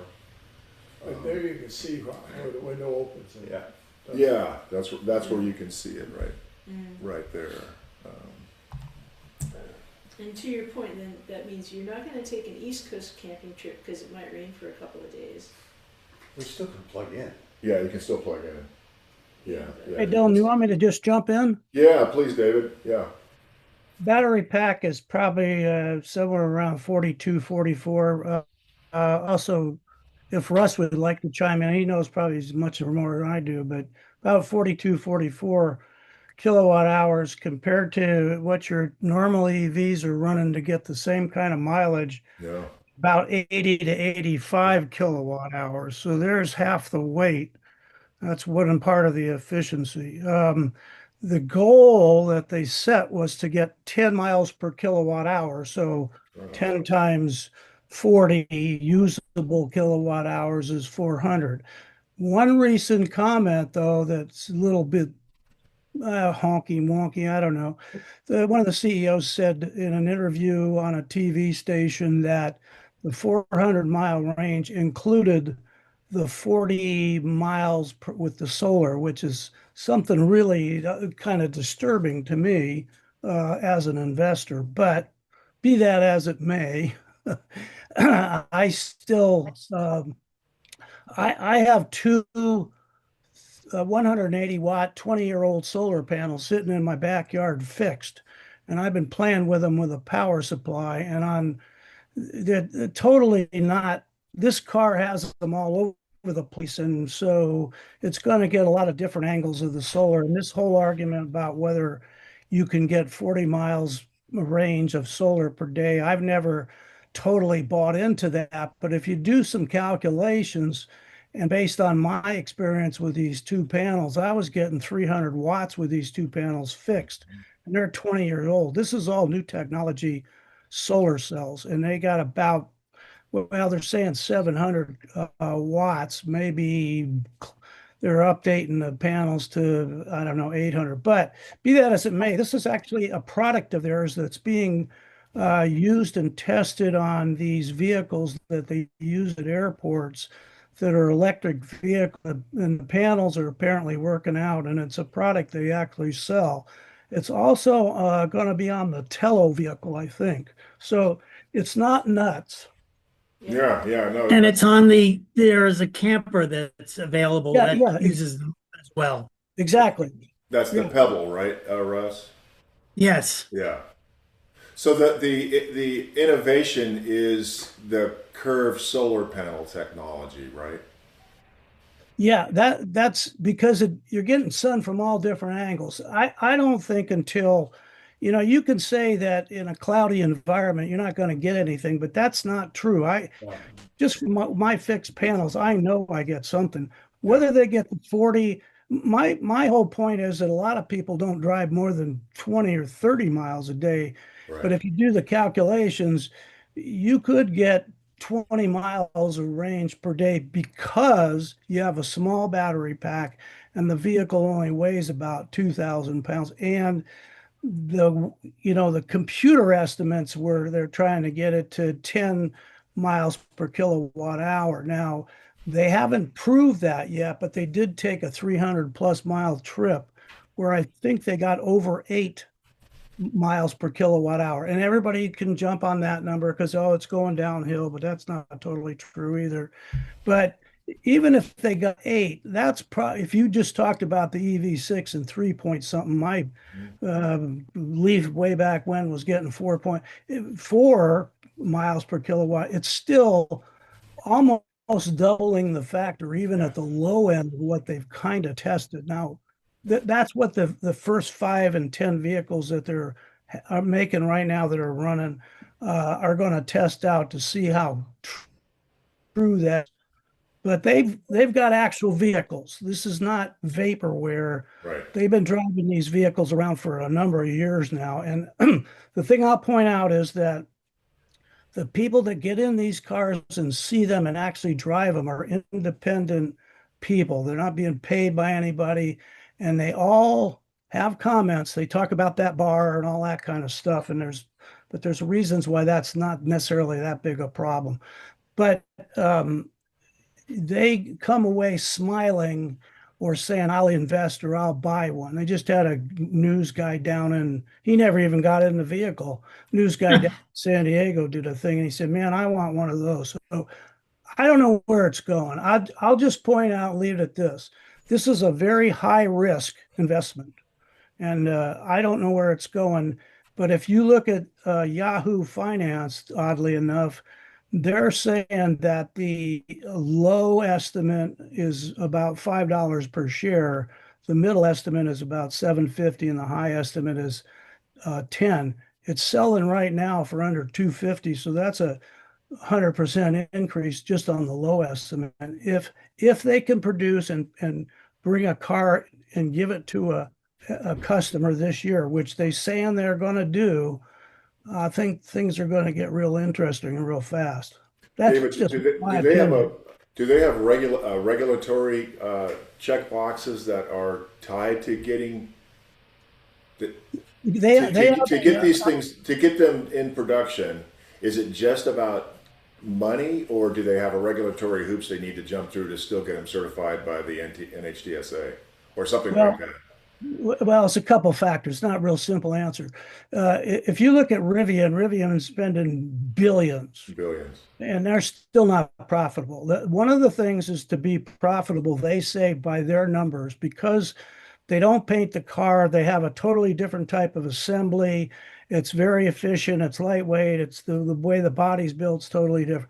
They're saying that their estimate, computer-wise, is 6,000 vehicles per year makes it profitable. That's compared to a standard OEM, which I think somebody mentioned here previously. I've heard it's 50,000 they have to do a year on an OEM. And yes, there is different regulatory rules because it's a three-wheel. Some people have said that's part of the scam, that they don't want to do it. But it really, there is efficiency reasons for doing that and drag components, why they have the three wheels. I don't know how it rides. I've never ridden in it, but I've watched people that have taken rides and gotten out, independent people, and they've said, they've actually, the whole suspension and everything has been modified and changed and updated. And they say that, it's a very reasonable ride. It's not going to be like a BMW or a Mercedes, but it might be somewhat comparable to, early Teslas or even some of the recent Teslas. Again, I have not ridden in it. I don't really, I've been driving small cars and junky cars for years, and I don't know what a BMW or a Mercedes. I don't have a problem with that. But yes, there's different regulatory things, and they have to meet them. But they do. This car is built. The basic body, the stuff's coming out of Italy with this carbon fiber, and it's built by a company that builds these really, really high-end sports cars and stuff. And it's built kind of like a race car for crash testing. It is going to have 2 airbags, which is not really required. They're going above and beyond some of the regulations. But anyway, I'll stop talking. Just feel free to jump in, David or Russ. You guys have been tracking this thing for a lot longer than I have, for sure. I think the point I wanted to make was that they're hyper focused on efficiency, hyper focused on driving on the sun, reducing the amount of CO2, reducing the amount of gasoline, and then they do in this deck they talk about their manufacturing strategy, right? Yes. they talk heavily. I think this is aimed at investors. Yeah. They talk about having 49,000 reservations currently. I think you're up to 80. It's up to 80 now. Is that true? Okay. And then it's crowdfunded by investors as well. So I think there's some primary investors, some probably lead investors, and then a bunch of other people that have put in 1,000 or 10,000 or 100,000 apiece. And to your point, you know, there's a number of strong advocates for the product. So. Well, let me say something about crowdfunding. They claim that they have the biggest, most successful crowdfunding ever for a vehicle. And when they did that, and the early investors got in before it went public, they had, Russ can tell me, but I'll chime in anytime, Russ. But what the top person on that crowdfunding put in $4 million. I think the other three had at least $1 million or so, around $1 million over, and some were in the high hundreds of thousands. But it was the biggest, supposedly nobody's contested this. It's the biggest crowdfunding ever. But they only have raised, I think, Russ, tell me, I want to say somewhere around 120, 150 million total. That's where the problem's going to come in. Is if they continue to have enough money to keep going into production. I want to know more about the vehicle. Yeah. Yes. Do you guys know what the charging options are on the vehicle? The charging option 50. is background on this. They were I think the first company, if I remember right, they actually got a petition together for all the supporters to send to Washington. Or the next plug. Yeah. Go ahead, Russ. That they initiated the drive to make the NACS plug, which is, you Tesla owners know it well, the standard for North America. And what's the DC charge rate? 50 kilowatt rate right now. 50, They you haven't say? 50? 50. The same as a Nissan Leaf. Yes. Keep in mind, that's a very small battery pack. It can be charged Well, with it's one. the same size as the Nissan Leaf battery pack too. So. That's true. But you know, if it's over 300, you've got like 350 miles to start, and you might get a little trickle on your solar panels, or whatever you get is gravy on top of that. Right. I'll tell you, the only thing that the solar panels do for me is this. Oh, I just ran out. Let me just sit for a little while. I can get to the next station. Right. It gives you a built-in limit mode sort of way. Yeah. That's a good way to look at it. I think they're really focused on efficiency, but you know, there's some pleasure in being completely independent, even when you don't need to be completely independent from the grid. And there's some pleasure in the style, the design, the wing style doors, you know, being the first one on your block. But I think about, like, we had a presentation by the CEO of Arcimoto, which is, you know, since I lost money on. Gone under. And Arcimoto was like, you know, 20% of what this is. Like, you know, it was much less than what this is. It was an open air trike. But, you know, this is kind of like trying to do that, but where they just had to re-engineer for the NACS plug, I worry that they might have to re-engineer for a couple more things before they come, you know, go live. Like, they need to be going live and breaking even pretty rapidly. Well, my first deposit with them was in 2006. So with Aptera? Yeah, right. Do they project an asking retail price on any of these models yet? It's been climbing. Yeah, it's been climbing. What are they saying? David, do you remember the go live retail price? I thought it was in like mid 40s, if I remember correctly. The price they're shooting at for this for first 2,000 vehicles, they're saying now is 40,000. Yeah. And then early investors are going to get some discounts depending on how much they put in and a few other things. So that is also one of the negatives, I think, for people, you know, trying to buy this vehicle. They say, well, for 40,000, I can go buy another new something, but there's you have to explain there's different, this is not for everybody. It's a two-seater. But the thing is that there are groups of people, just like with Archimoto, that smiled every time they got in the thing, that were willing to buy it. And I think for me, I might not ever have to charge it. I just let it sit out a while if I can get 5 or 10 miles a day. I don't drive that much, but even if you drive 20 miles a day to work, you might never have to charge it. And if you charge it, you can plug it into a 115, 120 outlet, and because of the small battery pack, it will make a significant difference rather than charging an 85 kilowatt hour pack, which nobody does with I sort of did something with my Leaf, but yeah, it's just a totally different concept, and the production's different. So the point you made earlier about this and total amount of investment was on being capital light. They talk about that, I think, in this deck. They talk about a validated market demand, and I think the number you said was up to 80,000 folks at reservations. And I haven't heard the 80,000. I've always heard it being around 50. 50,000. It's north of 50,000 now, but It says I haven't 49 now, but so Okay. some people probably dropped out.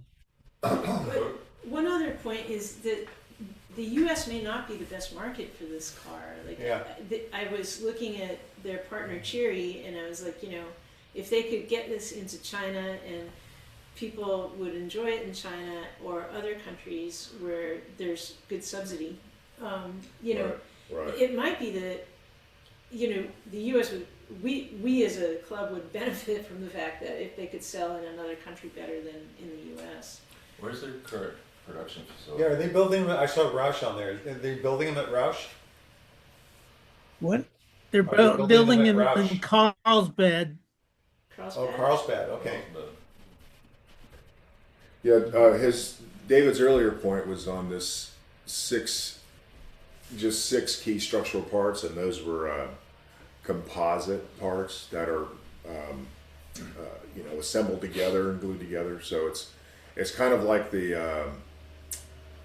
a composite version of Tesla's mega casting, where they stamp they make the whole car in 3 pieces or something, and this is sort of similar to that. Is there talk about how they're going to sell them through online or local dealerships? Or anything FedEx like that? delivers them. FedEx. roll it out of the back of the truck. Yeah, let's see if You make a reservation for here. Yeah, that's right. So this is the little bit they put on the vehicle is here, Gerry. It's just about smaller battery, lower build cost, lower capex, and this goes to that point about 1/3 energy per mile and 1/2 the weight. So that's really who they're going after. But there was no. There wasn't a whole. It's not. I haven't found a whole lot of specifics on the tech specs when I went online, in terms of horsepower or battery size or any of that stuff. Do you think that image shows the width, like you were saying, is it kind of an SUV? Well, that was the other chart that or the other article that David had shared that kind of got me kicked off at looking at this. Mentioned that wheel width is pretty wide in the front, right? So if you compare those wheels, so that's a standard striped parking lot, call it 8 feet wide, and those wheels are almost on those white lines compared to the other vehicles. Whereas the body of the vehicle is really just 2x2, so it's the body is closer than Tourer and Jack, but the wheels are out the same width as my van. They might need the feature we have in the EV6 where you can stand outside the car and have it parked in space because there's not enough room to open the doors. Yeah, right. Yeah, although you could fit out the door because the door's inset. But I wonder, if you go shopping at a grocery store and someone trips over your wheel, it's not. I'm picking at it too much, but it's like someone's going to stumble over that wheel because they're not going to understand where the car starts and ends. Yeah. Well, they're not going to stumble over it. They're going to pull out and they're going to clip it. or Yeah. the clip the with their car, so, Yeah. You know, You need everyone That's to what have you good do. cameras. you know, it looks pretty cool, and Yeah. I don't know where this conversation's going today, but we're still waiting for a production vehicle.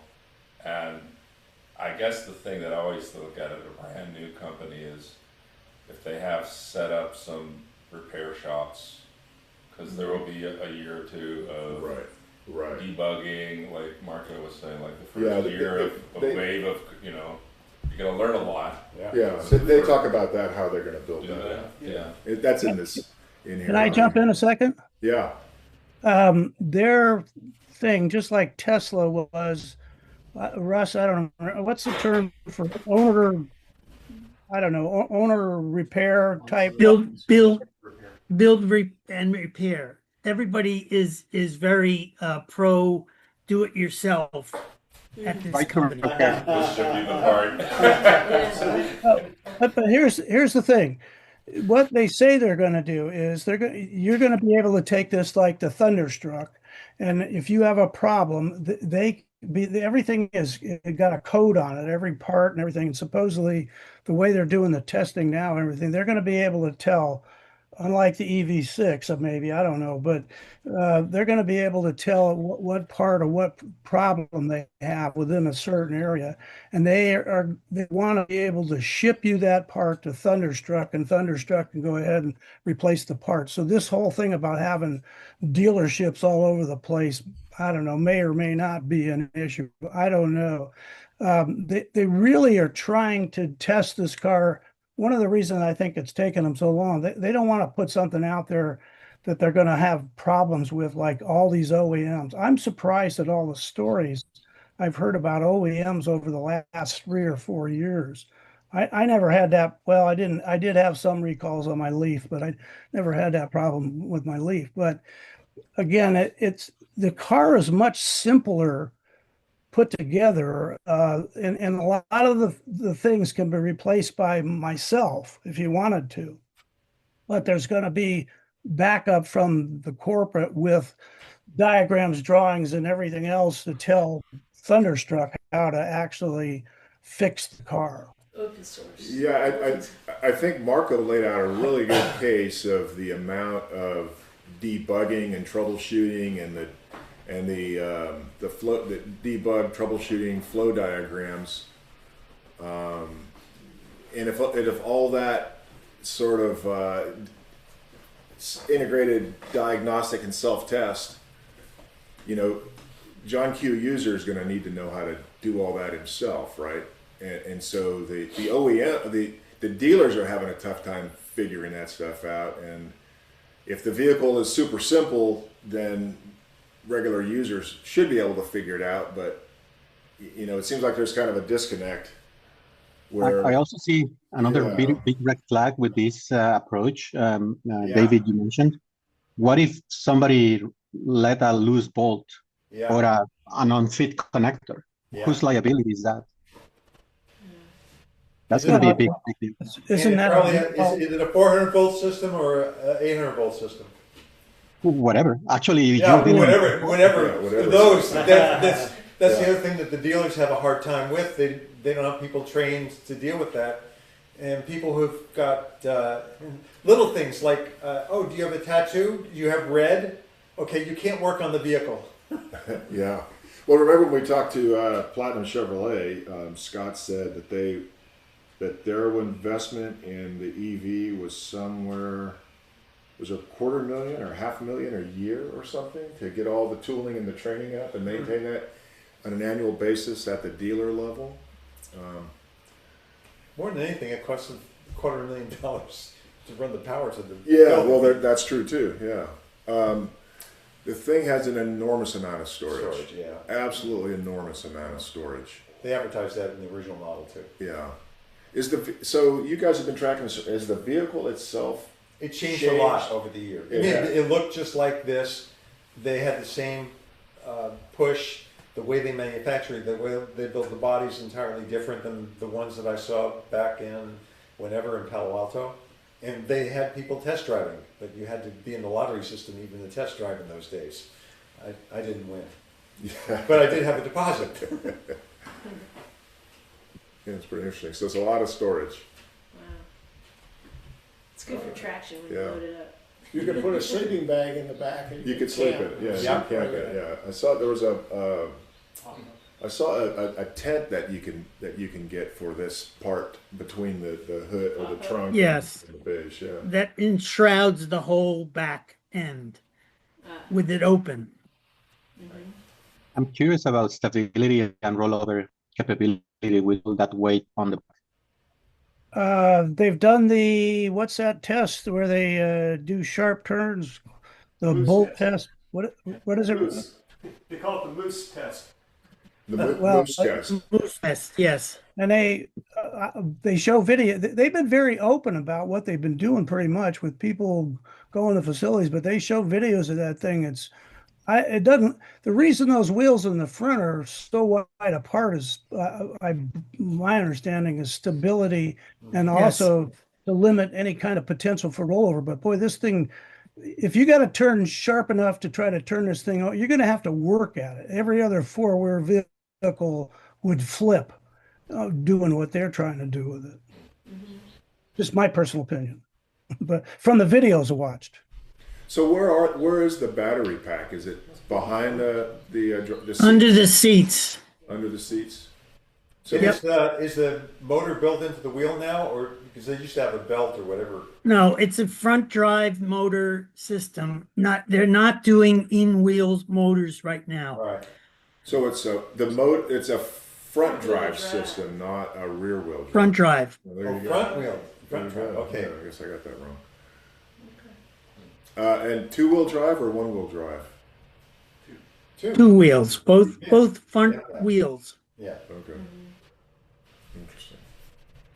And we should have a version where there's a motor for every wheel and they're, Yeah. it's gonna be fast, I guess.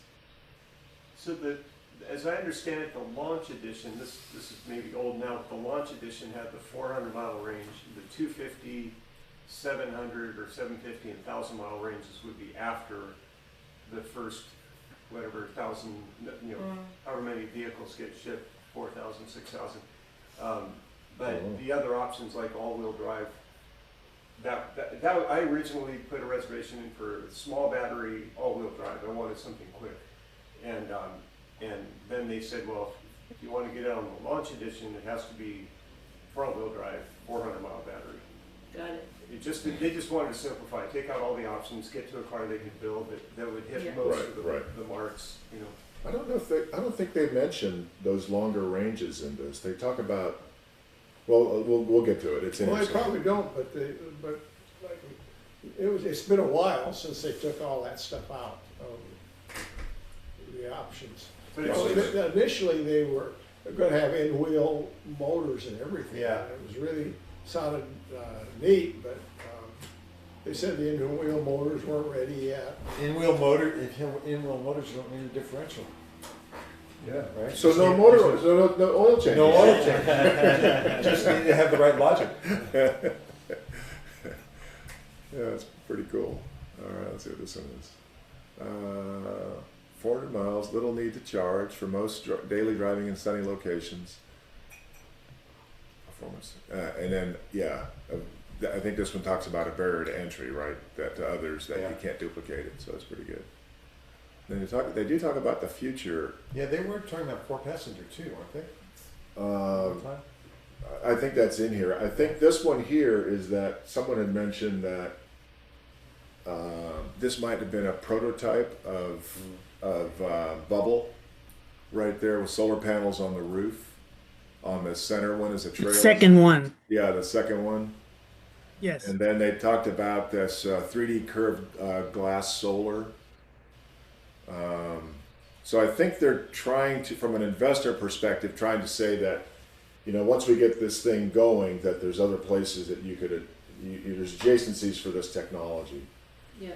There's a couple solar car companies that gave up on making the car, but they developed the solar roof, and they're like trying to sell it to others. Right, I got you. So probably similar here. They figured it out. This was 700 watts of solar, I think. Yes. The thing about think that's solar what's with on- all different directions. On the car, yes. Yeah. It's only as good as the weakest link as far as if they're all still in series. I mean, this individual cells are Yeah, right. probably more efficient than 20. Yeah, they are more efficient, but still Yeah. they're ganged together. They're all, And yeah. when you do that, Still has a Christmas tree. but it'll give you something. Yeah.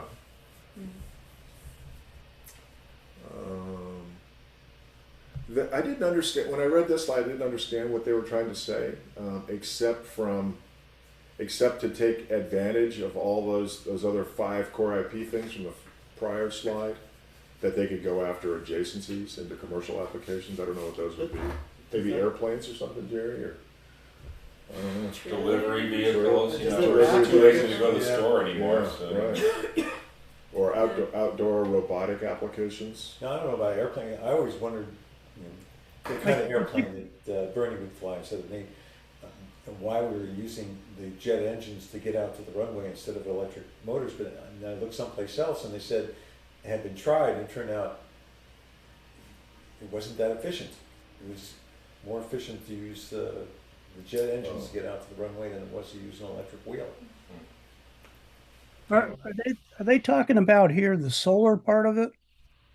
I couldn't tell there was Three-wheel design. yeah, They're three-wheel focused design. on the three-wheel design, so I'm thinking, what else can be in 3 wheels, like something. That's kind of weird. I thought that Well, was that's got a much real boxier. thick back there, Yeah. so they've got a lot of room in the trunk area for something.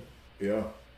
Maybe A 3-wheel truck or. maybe a light delivery vehicle. Door Oh, damage yeah. or something. Yeah, you might be right. That could be what, because they have talked about the fact that for delivery vehicles and last mile type vehicles like Amazon or whoever, kind of things. And Maybe the rear end of this vehicle is not like the rest of them.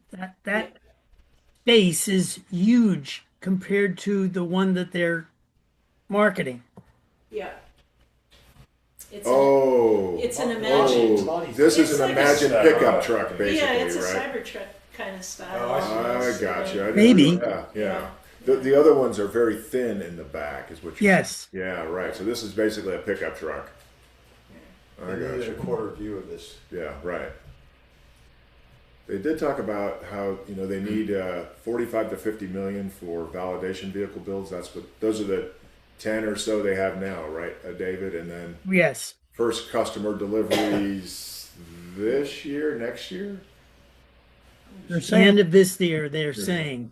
They're saying this year, and then they need more money next year once they get the first 2,000 sold, and then after that they'll expand out and be self-funded after that. Basically, funded from cash flow, which would be fantastic, right? Yeah, is there anybody in the room that has 160 million? Because I I think we could all write you that check. There's plenty of SpaceX millionaires rolling Yeah, around. That's right. You just need 1 trillionaire. That's right. That's right. It talks about. It looks like though they don't answer some of those sales and service questions until they get into volume production. So I think for the first 2,000, I think the expression would be you're on your own for sales and service, or for service, and after that, once they get the volume production, then they'll put that service network in. So it's probably going to be buy online like you've done for the reservations and all that in the first part. And you got to go down to Carlsbad to pick it up. Do you go pick it up in Carlsbad? Yeah. Yes. Yeah, it's pretty interesting. What is this one? Oh, that's just the blank one. All right, so here we go. So you can buy it, and I think it was trading a little over $2 yesterday, if you want, or this week, right? 2.25. 2.25. SEV, solar EV, is that what Yeah. they're? Yeah, I got it right here. but So that's I what don't have a Wi-Fi connection. Oh, So that's the deck. I thought it would be worthwhile to kind of talk about where they are and what do we know about when they're saying vehicles will start delivering. And did anybody get a golden ticket to get the one of the first 10 or 20 or 50 in the room? The guy No, No. the guy with 4 million. The guy with 4 million, yeah. That's a Russ, you know, they had that list of the customers, the first people that were going to get them, and they've told I people, don't know that they have it anymore. yeah, but we have a number. I'm 700 and something. And I'm thinking the guy with 4 million's number one. Probably, yes. And if he's not, he wants to know why he's not. Yeah. It's not worth. He doesn't have a 4 million investment anymore, from what happened. So, there's no product customization, right? You get the one that they make for you. Can you test drive them anywhere? Can you test drive them in Carlsbad? Well, yeah, somebody like yourself, being the president, could go down there and make. Oh, there's a Flash that See, car. Yeah, we can get you in. You get Yeah, or you know, if you got $50,000 you want to invest, I don't know. Yeah, they've had all kinds of different people actually make videos of them driving the car. So it's not vaporware, and these are just a lot of podcasters and that kind of stuff that are continually. They've actually had people. One guy, Aptera's, what is it? Aptera's club. He walked through. He had Club. 4 videos or something of it, of walking through the plant, talking to the engineers, pointing out different. They're real open about that kind of stuff.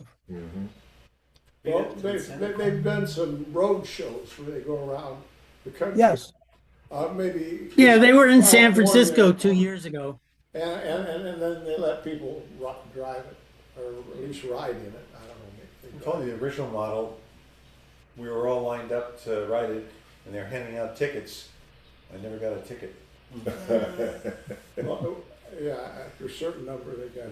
That's 20 years ago, so. So, show of hands for those investors, who would spend the 40 if your number comes up? Say what? If your number comes up, would you spend the 40? Absolutely. Absolutely. Russ would, yeah. You? Yep. Tough question. Not here. Tom's on Jerry, the how fence. about you? If your number comes up? I don't have a I deposit wait a year this or time. two I'm first. happy with the EV6. Okay. All Okay. right. Yeah, cool. Hey, wait a minute, but I have an Avante, so you know how crazy.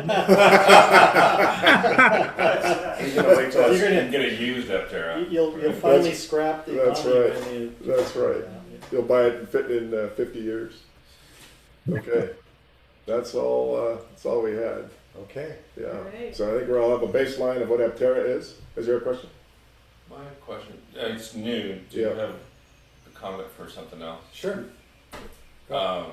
Well, just the new chargers over at the Civic Market. Mm-hmm. And conceptually, they're live or soon to be, and there's a lot of gas cars parked there. Does this group have interest in, getting the stars aligned to have an event there? We all show up and charge up, just to set the stage for get some life into those chargers. I have a question related to that. So the deal with EVA and our application for putting on an event, do you know what happened with that? I do not. I sent the note to Chris and said, "Hey, we're in," and I received nothing back. From So we him. had a query to us Yeah. as a club whether we wanted to put on an event, and there was a funding source that said, "Oh, we'll fund you for putting on an event," and we needed to apply. And EVA had sent to us, "Hey, we know you guys are active. Would you be willing to put on an event?" And our response back was yes. Yeah, the answer is yes. Yeah, but I haven't heard What back. kind of so- event are we talking about? Well, we don't We know don't yet. One would be a- This would be a great idea. Yeah. Tourist Just like a owners, meetup, great get idea. some pizza from Mambo's. Yeah. Everybody's, all the chargers are plugged in and charging, and create some buzz there. Yeah, because it's right. just being iced like Well, crazy. there's only Yeah. about 4 of them, right? 4 fast chargers, and there's about 6 level 2s over Level on the 2s other on the side. side. I did talk to somebody who was actually using it. Yeah, they're I've live. seen somebody. You have to actually put money onto their It's a charging new app, a before different app. you can actually start charging there. Which Okay. I think that's. Well, there is a credit card charger there. Oh, there was. I Okay. think so. We just The- need to go And use the them. reason that's good, we started driving EVs in 1998. And the reason we did was 3 guys with EVs parked at the grocery store around the corner from where we lived in Sunnyvale. And they just talked to us. 3 guys talked to us and said, oh, there's another event and such and such. And that was the start. So for a lot of people, it's the EVs are here. I mean, we're not that novel anymore. So we'd have to do something else like show up, plug them in, and bring our banner or something like that. It's easy. Right. You just need to, somebody spent a lot of money on those. Yeah. The owner of that place Yeah, there. you know that, I mean, No, I mean, and why, I mean, Well, I it's kind think of funny that they're so close to the Tesla chargers. We just go up the Well, road my and wait. assumption is that you go get a government grant. You know, the IRA would give you some money 2 years ago to put them in, and if you're the shopping center owner, you're looking at like, how can I monetize every little corner? I mean, they You know, so- park, the parking lot's always full, so Yeah. that's why the gas cars are parking there. But Yeah. but at any rate, whether it's incentive funded or not, they're there. I think there's even some Electrify Americas on the plans for Safeway parking lot. Yeah. Well, there's 2 chargers in front of the Lucky's, those ones, the Teslas. EV And, goes. and I've only used it the one time. I even carried my adapter for the NACS all the way to Florida with me, hoping I could rent an electric car. Unfortunately, my electric car turned out to be a Kia K5, which got 45 miles to the gallon, but was not electric. Right. Yeah. Well, I mean, yeah, you could say whatever, whether So we need we've them got or lots of not, options. but they're Yeah. good to have Yeah. and to set a pattern of being used by people. 'Cause What are we doing in September? Don't know yet. I think Something. it involves, you know, I've talked to Phil Carter, who's on the city Yeah. council Uh-huh. and this environmental guy, who's, you know, found the name of the person through the, I don't know, whatever city department who's put in the application. I don't know who that is, but it would take somebody to make that connection, talk to them, because apparently they're also gonna paint some new stripes, and there's no EV only markings there at all yet. But see, as far as timing, we make. I can ask Phil about it on Monday. I'm having dinner with him, so. Awesome. I'll have a bandwidth. Yeah, that'd be good. That, so. Yeah. Thanks for hosting. Yeah, sure. Thank you. Well, we'll figure out where the next one will be. It could be here again. We might look for another venue. Yeah, I think, so for August, we usually do a picnic in Katati Yeah. at the Green, and so we'd be looking at like September and beyond, and we have a lot of one-off locations that we can have a meeting at, but I was curious to have something more steady, because I think like, Yeah. this is a good turnout Yeah. for June. Yeah. For June. Yeah, for Yeah. sure. And, you know, so people like, you know, Sebastopol is kind of a close in. By the way, I need one of you to send the announcements out for July because I'm going to be in Banff. In fact, I get back the day before our next meeting. So you're Oh, gone, yeah. Dom's gone. Yeah, I won't even be there at And- all. I'll be here for the meeting, but I won't be here the week Yeah, before. I can send out the announcement the week before. It's just that I won't be at the meeting at all, not even online, so. Okay. Um, Yeah, I don't know if I'm online. All right, maybe for the people online. yeah, all right. All right, Well, that's guys. it. All right, Yeah, everybody. good stuff. Hey, thanks for your contributions, David, and welcome to the club again, Marco. Hopefully we'll see you soon. Thank you all. Yeah, have a good one. Okay, take care. Bye. Thanks. Bye. Bye, Russ.